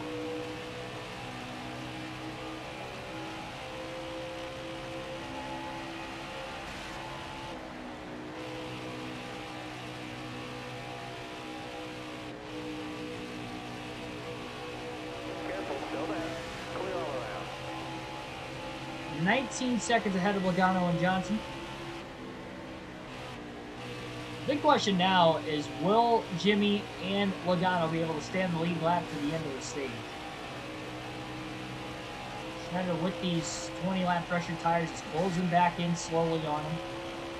Even though he does have a little bit of a tighter race car, Schneider is going to make faster and faster lap times the closer we get to that green light checker flag. It's going to be interesting, especially knowing that Schneider is going to be committed in staying out of the pits at the stage break again. Can stay on the lead lap, they may get to the lead on the restart just like they did at the beginning of stage 2. All right, you're clear.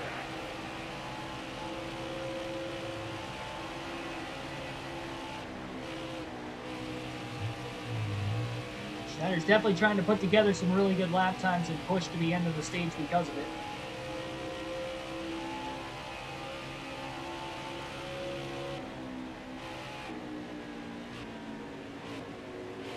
Wallace moving down right in front of him.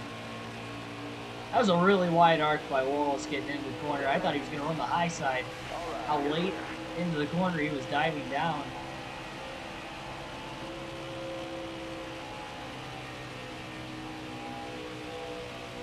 Oh, that car's not turning. I tried to go full throttle through turns 1 and 2. It's too early in the run to do it.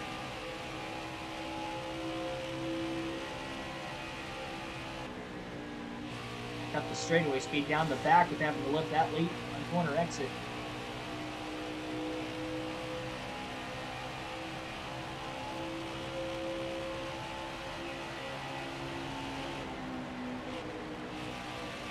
Tell you what, a max point day today with the 10 extra points would be great for Schneider. He already won stage 1. Should be well on his way to winning stage 2, assuming it stays green. Right now, we'll have 10 laps to go, this time by in the stage. Still only one driver out of the race, which is Ty Dillon. Keselowski, who had a tire go down, as well as Kevin Harvick, who was in heavy smoke back in stage 1, had a tire go down, but they're still in the race.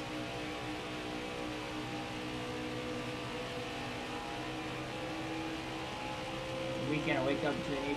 How do you not eat breakfast? Right? Like, I could see maybe not eating when you get up initially. You mean to tell me you ate breakfast 3 hours after you woke up? That is not breakfast. There's just no, I mean, there's no way. I don't consider that breakfast.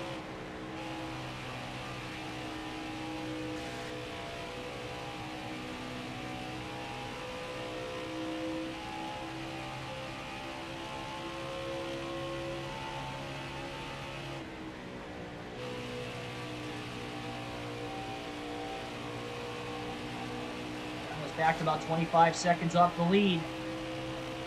8 more laps for Schneider to get to him, as well as Jimmy Johnson. Johnson's 27.5 seconds off the lead.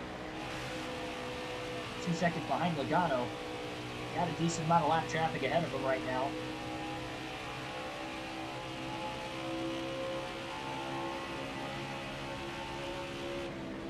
Still there. All right, you're clear. Remember though, Martin Truex Jr. led over 300 laps in the Coke 600 last season, but still lost the race, getting passed by Schneider on the final lap. This could be something similar today, where Schneider could lead about 300 laps or so, and you just never know exactly how this race is going to play out.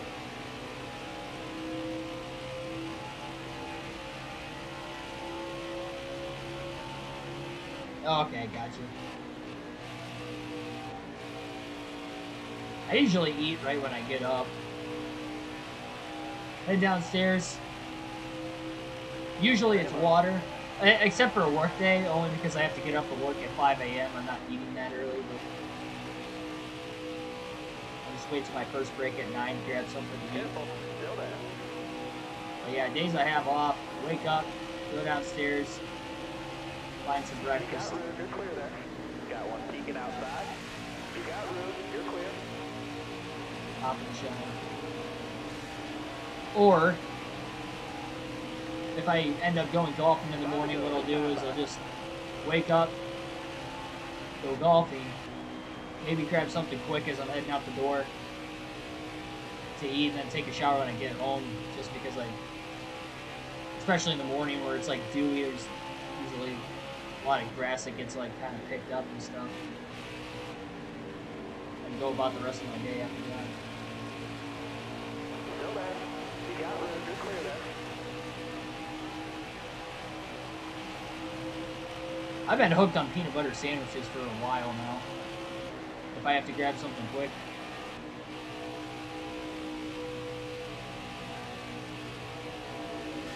You got room, you're clear. All right, you're clear. That last lap, by the way, Logano and Johnson were caught in super heavy lap traffic, and Schneider has now lapped them both. You're all clear up top. So he will get the restart. Clear low, bud. A pretty big advantage for the start of stage number 3. We have 3 laps to go in stage 2. Denny Hamlin might go 2 laps down as well in the 4th spot. And he will. Still there. You got room, you're clear.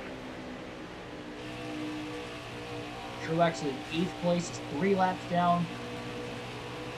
Blaney and Byron 6th and 7th. They're about to go 3 laps down. Just a couple more turns. 2 more. Here to go. Got a car high now. Oh, Chris Buescher pulled down right in front of the 99. Gonna help Blaney for a short minute. Look at this, all the way down to the apron with the grip of these fresher tires off of turn 2 to pull up now into 3 and make the pass on Ryan Blaney. How low can you go? No out of bounds here at Charlotte. White flag, bring it home. Final lap of stage 2.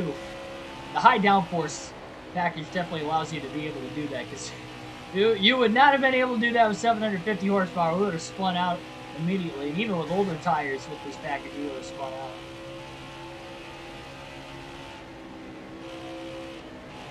Harvick going to go another lap down into turns 3 and 4. Green, white, checkered flag in the air. Keegan Schneider will win stage 1, and now he'll win stage 2 in the Coca-Cola 600. 25th stage win of the season now for Schneider. And he's got a chance to get a 3rd stage win today. Looking for a max points day of not 60, but 70 points with the extra stage in play. Oh, yeah, that's right. We were going to stay out. I almost pitted by accident. The Schneider's going to stay out of the pits, serving the tires. It'll be very close on fuel for him to be able to make it on one stop in the final, or sorry, in this 3rd stage, but he should be able to do it. As long as cautions don't play too far out of whack. So he's still got 5 sets of tires left for the second half of the race. Joey Logano does get the free pass, but he'll have to restart at the rear of the field with his 20-lap pressure tires now. Green flag back in the air in the Coke 600. For the restart, Schneider going to pull up right in front of Jimmy Johnson. Try to hold these guys a lap down as much as possible in case we get a caution at some point in this stage. Especially Jimmy with him being only 1 lap down.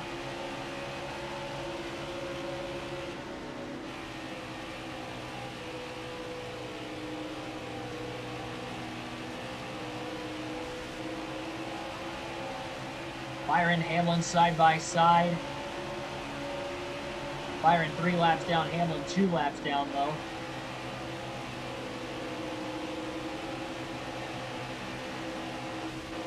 It'll be harder for them to get around the 99 with running side by side, though at the same time I think Schneider's going to have to try to hold up 2 lanes instead of just 1.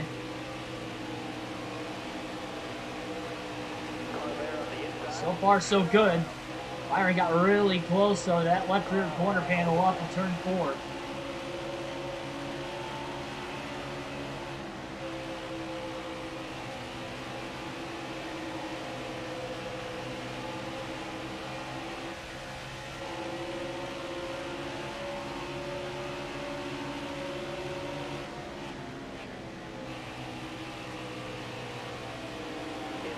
Byron just gonna get underneath Schneider that time. He's now to 2 laps down in 6th. Byron going to go up the track now in turns 1 and 2. To the high side, trying to pick the clean air down to the bottom.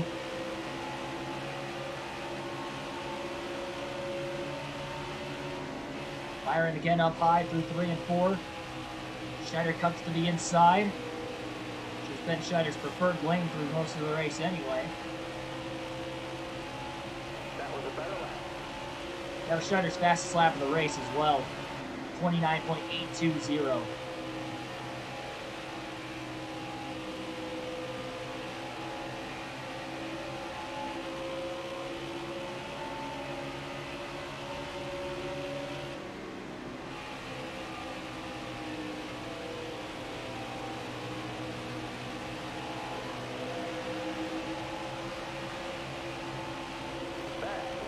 $29.810.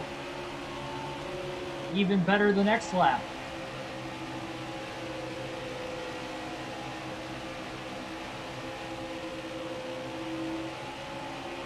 It's just insane. Over 300 miles into the 600-mile race, and Schneider's still running some of his fastest laps of the race. Not some, they are his fastest laps of the race. Denny Hamlin going to get underneath him off of turn number 4, side by side there. Schneider slides back in line behind Hamlin, trying to cross him over to the inside into turn 1. Doesn't have the grip, and here comes Kenseth on the high side as well. Trying to get a run. Nice looking McDonald's paint scheme. A little too loose that time in 3 and 4. Here's Jimmy. Jimmy Johnson trying to get back on the lead lap. Looking for side drafting. Super aggressively, but enough to be able to pull back in front into turn 1.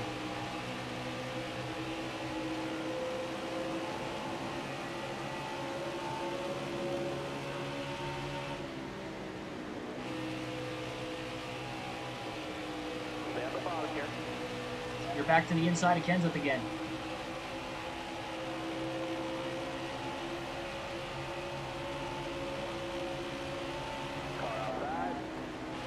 Big dive. Getting into turns 1 and 2. Kenseth gets the run again on the high side.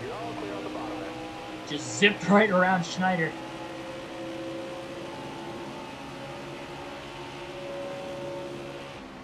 Schneider sends it into 3 and 4. Back again to the inside of Matt. Hamlin trying to get around William Byron. Then he 1 lap down. He wants to keep it that way.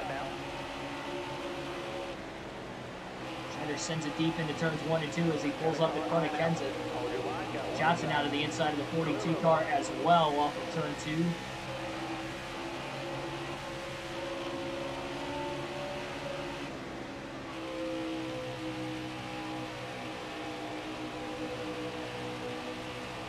Hamlin, Byron still side by side. Allowing Schneider to get a little bit of a run. Pick the clean air. Nope, couldn't do it. Byron went to the high side as well. Denny not going to be able to clear off turn 2. William Byron's got a bit of a run down the back straightaway, but so does Schneider right in line behind these guys. Nowhere to go. Oh, contact with Byron. Oh, that allows Hamlin to clear. And Jimmy Johnson now to close into the back of the 99 again. They stalled each other's run out.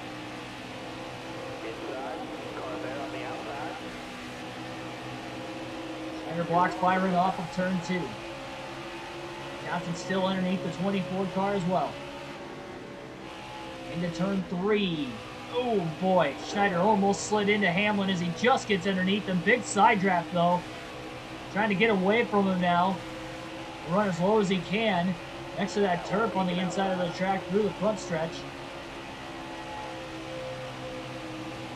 Into turns 1 and 2, Schneider makes the slide job move and clears Hamlin easily in the center of the corner.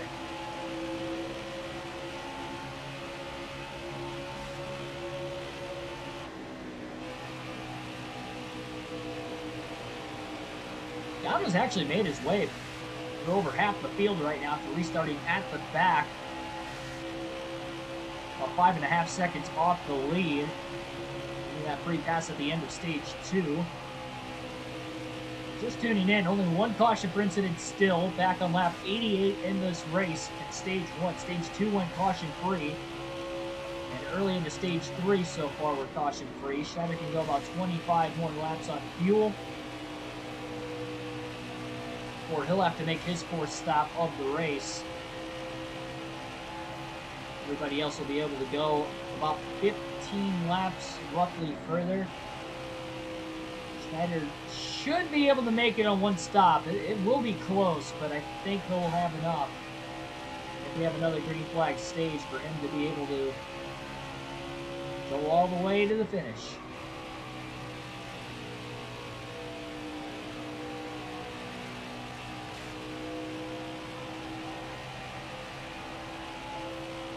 Finish of stage 3. Remember, there is a 4th stage here tonight with this being the Coke 600. More points given out in this race than any other race during the season. Only adding, I guess, to the prestige of the Crown Jewel event.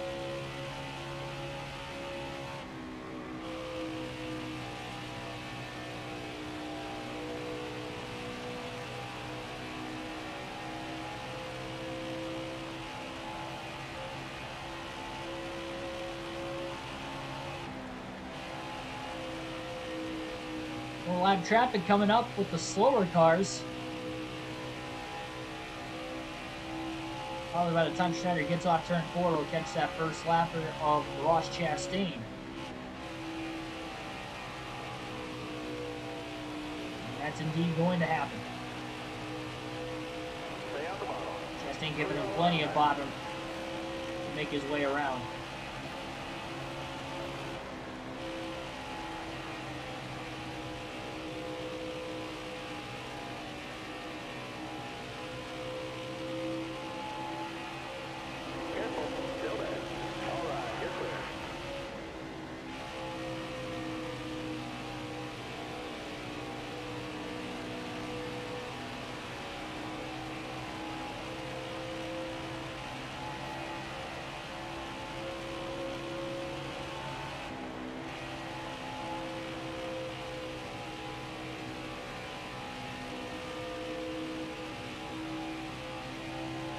I'm almost wondering if roles will be reversed somehow, some way, for the late race caution in this race, just like last season when we stole the win leading 1 lap. Somebody else might be able to steal the win away from us, leading maybe just 1 lap. Especially considering how many laps we've led today. This is almost identical to Truex's performance last season, where he led over 300 laps in the race. He won 2 of the 3 stages prior to the final stage. Schneider has won 2 of them so far. We'll have to see if he'll be able to win this final stage himself right here.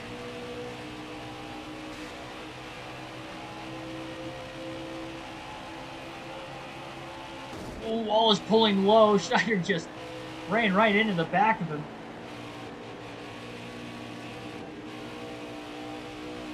Oh man, that car jumped up the track. He was trying to hold the corner in line behind Wallace. He was only able to hold on for so long. Oh, runs the middle lane. You got room, you're clear then. You're all clear up top.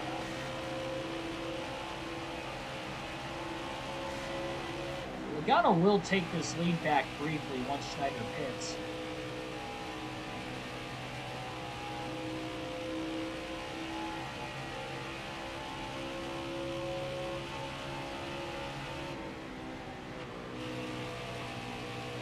With the strategy we're running to only have to pit 4 times in the first 300 laps by the time we'll have to make that pit stop.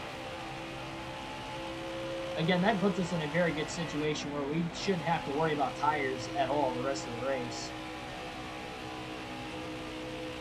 We'll have 3 sets. Obviously, knowing we have a fast race car. Should hopefully keep us out of a position like what Truex was in last season, where he did not pit under the last yellow. We could if we get that opportunity.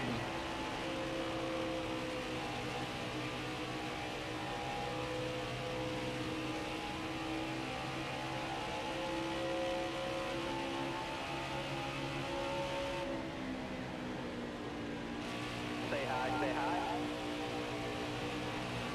All right, you're clear then.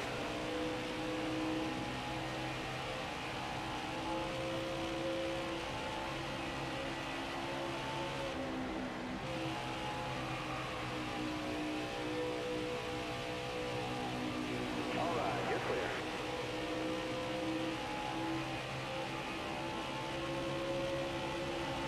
All right, you're clear then.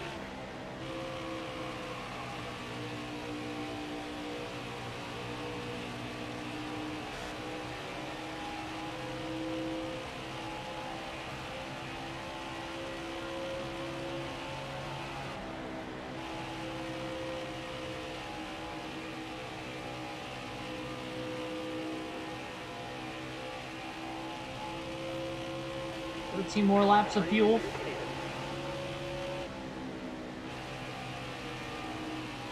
Schneider will make his way to pit road. 16.5 second lead on Logano, and again continuously growing. In stage 3 of 4 in the Coca-Cola 600, about 171 laps to go still. We are past halfway.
He's been complaining about our tires at the end of a run like all night.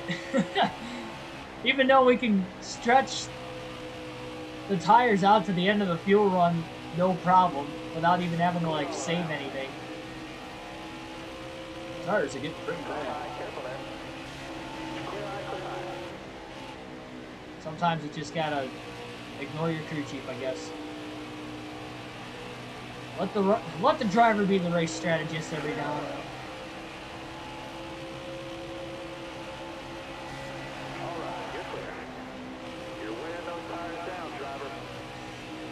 There he goes again. It's like every lap, too.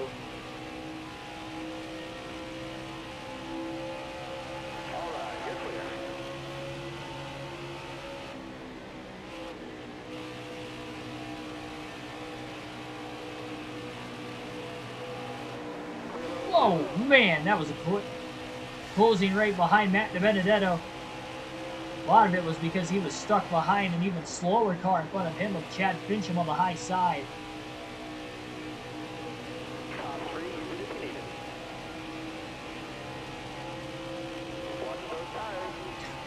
There he is again. Watch those tires. I guarantee you next lap he's going to say it at some point. It's literally every lap he complains about the tires.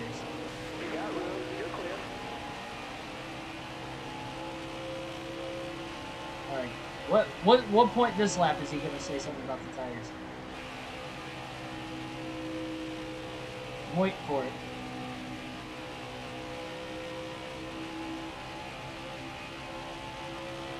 Now? Maybe it'll be in the middle of the corner.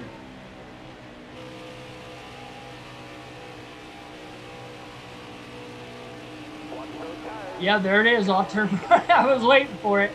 Alright, what's he gonna say at this lap? Watch those tires. It's like every lap. It's literally every lap. Or at least the last 6 or 7 laps. Watch those tires.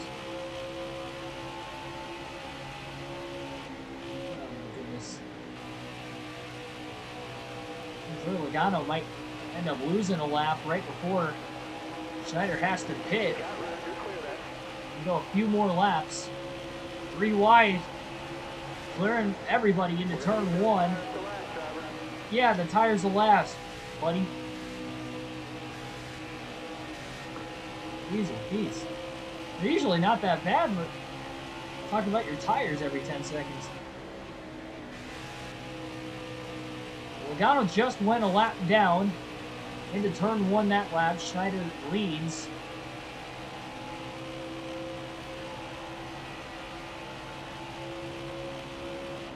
Remember, he's going to be kind of stretching it on fuel to the end of the stage. So he definitely wants to go as far as he possibly can. We are managing our tire well. Tire wear, fine. My goodness. I'm about to mute it. Yeah. Now he's complaining about gas. Oh, jeez.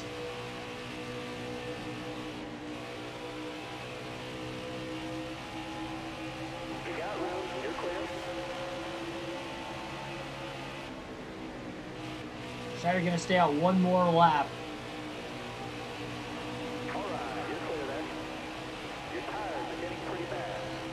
That should be the last time he says something about our tires before we pit this lap.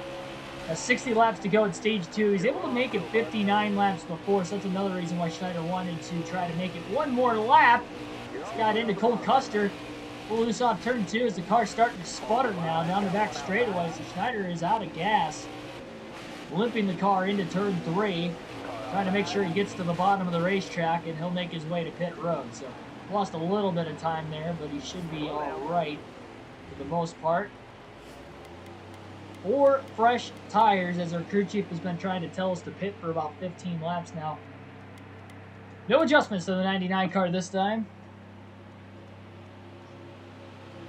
Give my ears a rest, my goodness.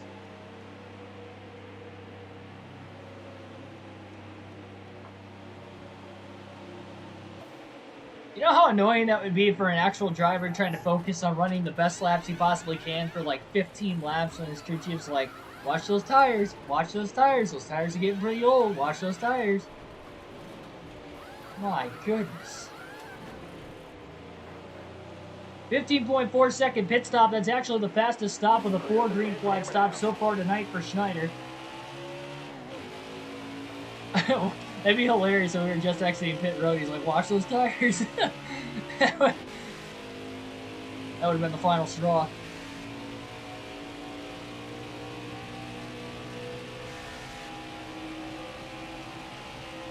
Joey Logano has cycled back to the lead. Johnson is quite a ways back behind Schneider, and Schneider's got about 40 lap pressure tires in Logano now, so he should definitely run him down pretty quickly here. 8.5 seconds off the lead as Schneider gets up to speed.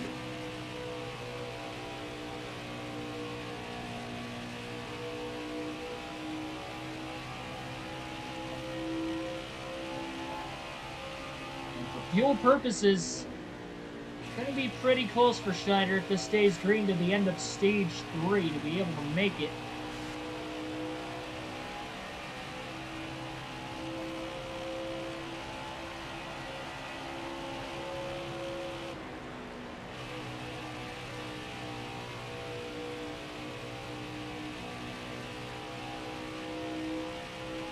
Honestly, once Logano and those guys pit, Schneider should still have about a 1-lap lead on the field, which is going to be huge as well.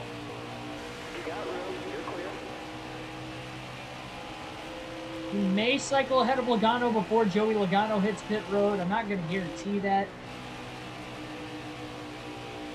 It's really going to depend on how much lap traffic Logano catches before he makes his stop.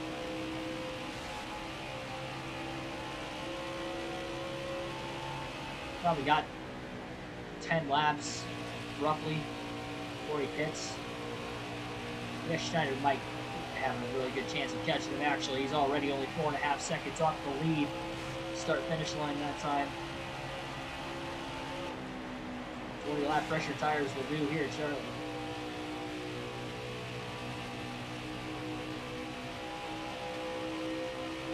Really appreciate you guys sticking around for this one. This is a long race as we know it. We've had quite a few people watch it from pretty much the very start of the race. Greatly appreciated as always.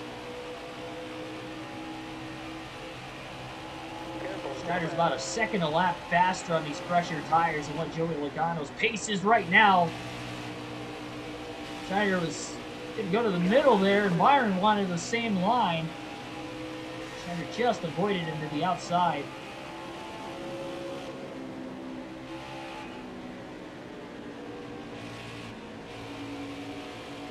Where to go here, except for to go right up the middle again. 3 wide, and LaJoy pushed up the track a little bit into the side of the 99, but Schneider holds on. That would have been terrible if I just turned this. Not the first time Schneider's gone 3 wide up the middle. Well, really the second time he's made contact in doing it, although that time it wasn't his fault. Joy just kind of pushed up the track a little too much off the exit of turn 4. Struggled trying to hold that lane. Logano caught behind a lap car on the high side off of turn 4, and Schneider is coming in hot pursuit, and he's going to look low. Logano trying to block at the last second, and Schneider goes even lower to take the lead into turn 1. Now Logano will have to go to the high side in 1 and 2 to get around David Reagan. So Keegan Schneider back in the lead. This time by to the start-finish line will be his official lap led. Careful, still there.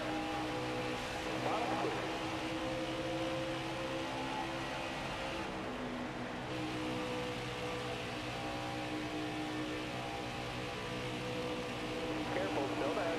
You got room, you're clear there. Quickly pulling out to a little bit over a second ahead.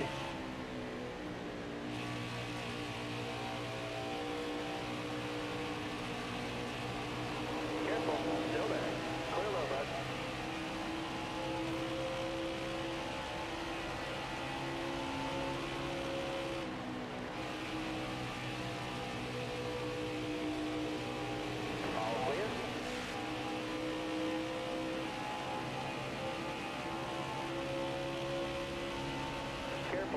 Hamlin, Kyle Busch going to be lapped another time even before they hit pit road. Busch trying to hold off Hamlin through the corner. They're actually battling for 4th place right now. At 2 laps down.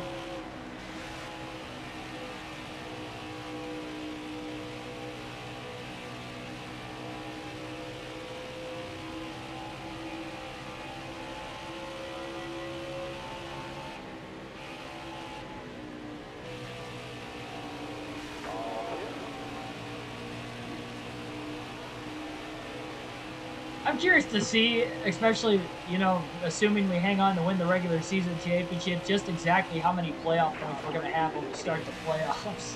We have 25 stage wins and 12 race wins right now. A very good chance of winning stage 3, getting our 26th stage win here tonight.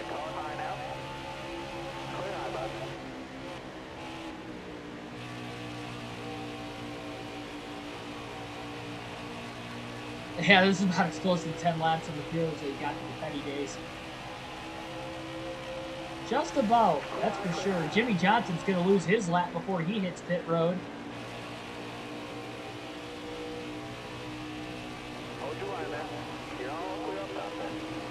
Oh my goodness. Threading the needle. Ever so slightly off turn 2 again between Stenhouse and Bubba Wallace. Making it clean, making it fast, making it efficient.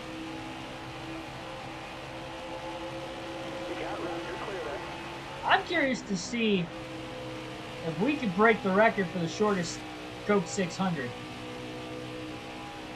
Only because we are having a really, really long race, or fast race pace, with only having the 1 caution per incident.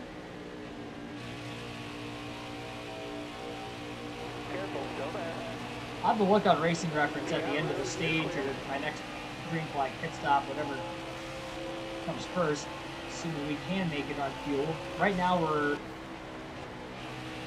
to the good. I'm not sure exactly how much. Okay, so we're only about a quarter of a lap to the good on fuel, so it is definitely going to be close. The end of stage 3.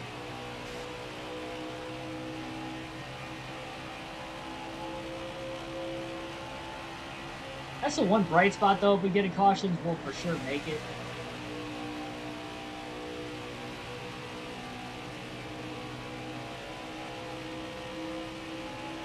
Somebody diving onto pit road off turn 4 this time, so our green flag pit stops are going to continue once again.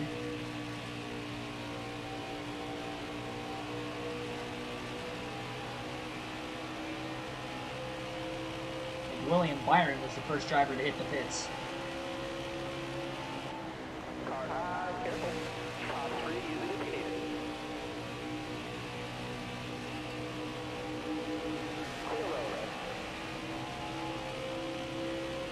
The driver making his way onto pit road off of turn 4. And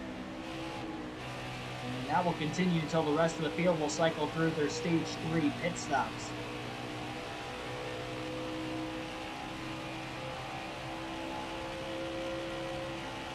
This is kind of the tone of the season so far for Schneider.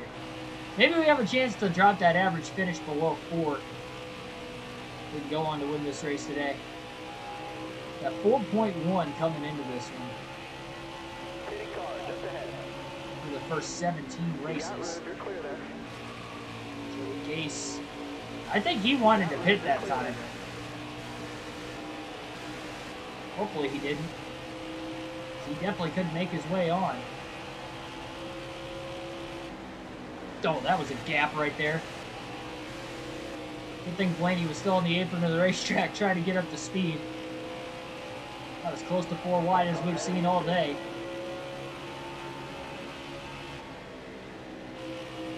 We're trying to run after William Byron. Oh no! Ah! A heartbreak.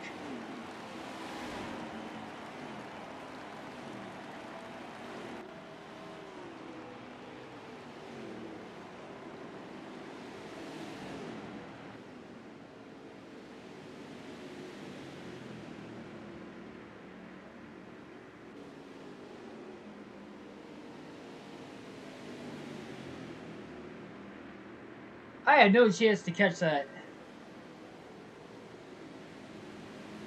I cannot believe what just happened. Well, it goes to show that this race was not locked up by any means. That is unbelievable. Can I go back in time? If I could, I would time travel. Just 2 minutes. You know that can't possibly. Not even 2 minutes. Let's go back like 1 minute for me to just pause it real quick. Change the battery in the controller. That couldn't possibly disrupt the space-time continuum. I mean, there's no way.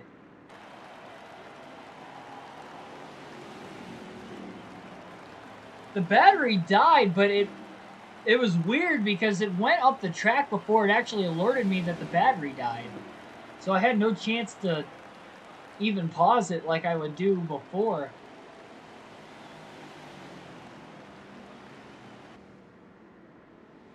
It just kind of started going up the track, and then it said that the battery was dead. Let me go back real quick. That's a pitiful way to lose a race right there. I need to find it.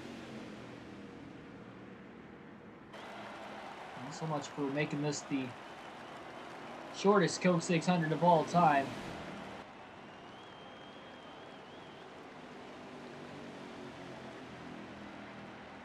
Right in the center of the corner, too. I mean, there's no way to have a light hit into the wall. Why is it always in the center of the turn whenever that happens? I swear this happens to me more than anybody else.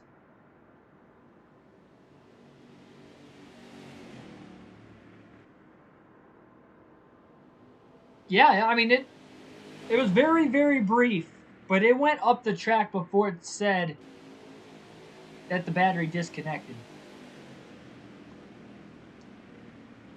So there was no chance to, like, turn it back on quickly and pause it.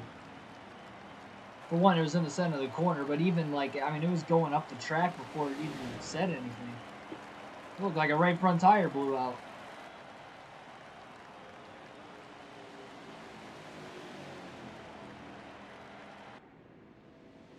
Well, that's a tough break.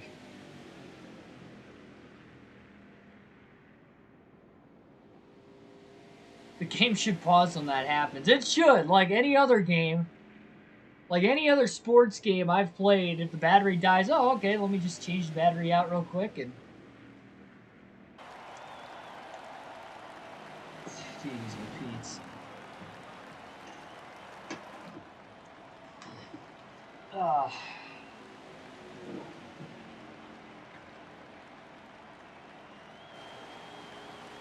Oh, what do you know? That one's cool.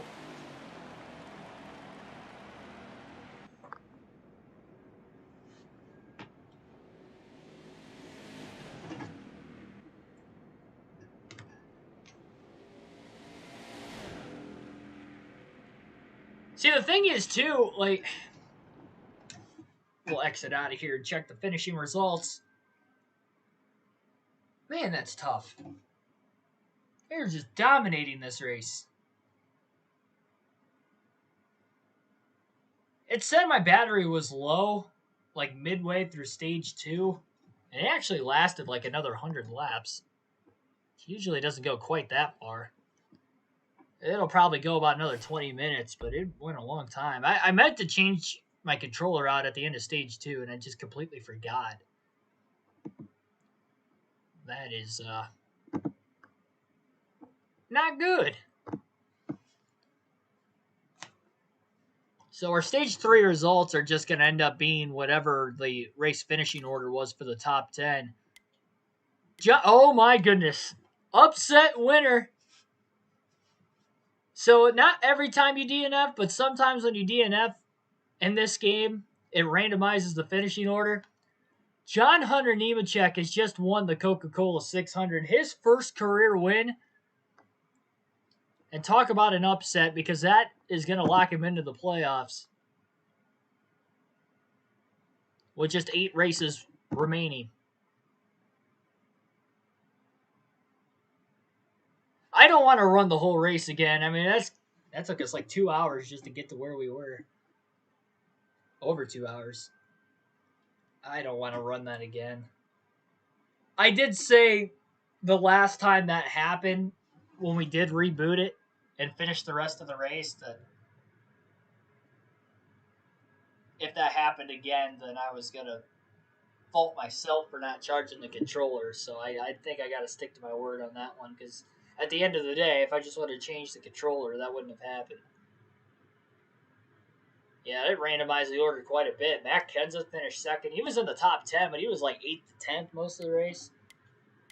Kyle Busch third, William Byron fourth, Denny Hamlin 4 straight top fives for him. Joey Logano sixth, Martin Truex Jr. seventh, Jimmy Johnson eighth, Eric Almirola ninth. Corey LaJoie got a top 10. My God, what just happened? I get a DNF. We'll get disconnected. I will rerun the race. That's my rule. I don't know if I want to actually do that, though. I mean, this is so long of a race. And the odds of it, like, playing right back into our favor the way it was, too, are pretty slim.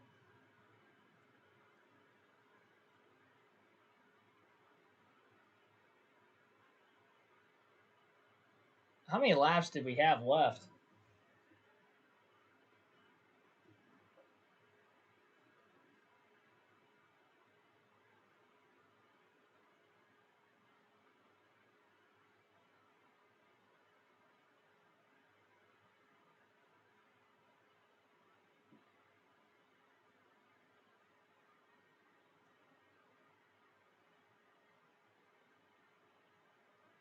I want to see how many laps we had left when that happened.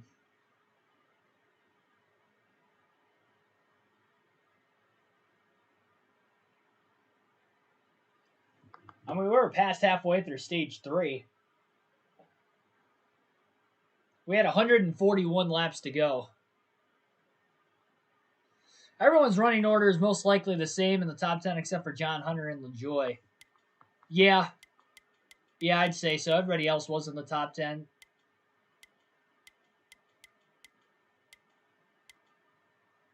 Ryan Blaney was the big loser on that, too, because he was in the top 5, like right around 6th most of the day, and he ends up finishing 15th. Harvick was running about the same after his blown tire. Who else was in? Oh, duh, me. I was in the top 10. That's what. I was like, there was somebody else in the top 10 that was there that isn't there, and it would have been me because I DNF. Ryan Newman was like right around where he was at, too. BJ McLeod, I think he was outside the top 20, so he gets a beneficiary 12th place finish. Well, that just stinks. Well, at least for you guys, you're still getting another race today. NASCAR Chase for the Cup 2005 at 4 p.m. Eastern Standard Time today. Busch Series Racing at Kansas. It's a recorded race. It's a premiere.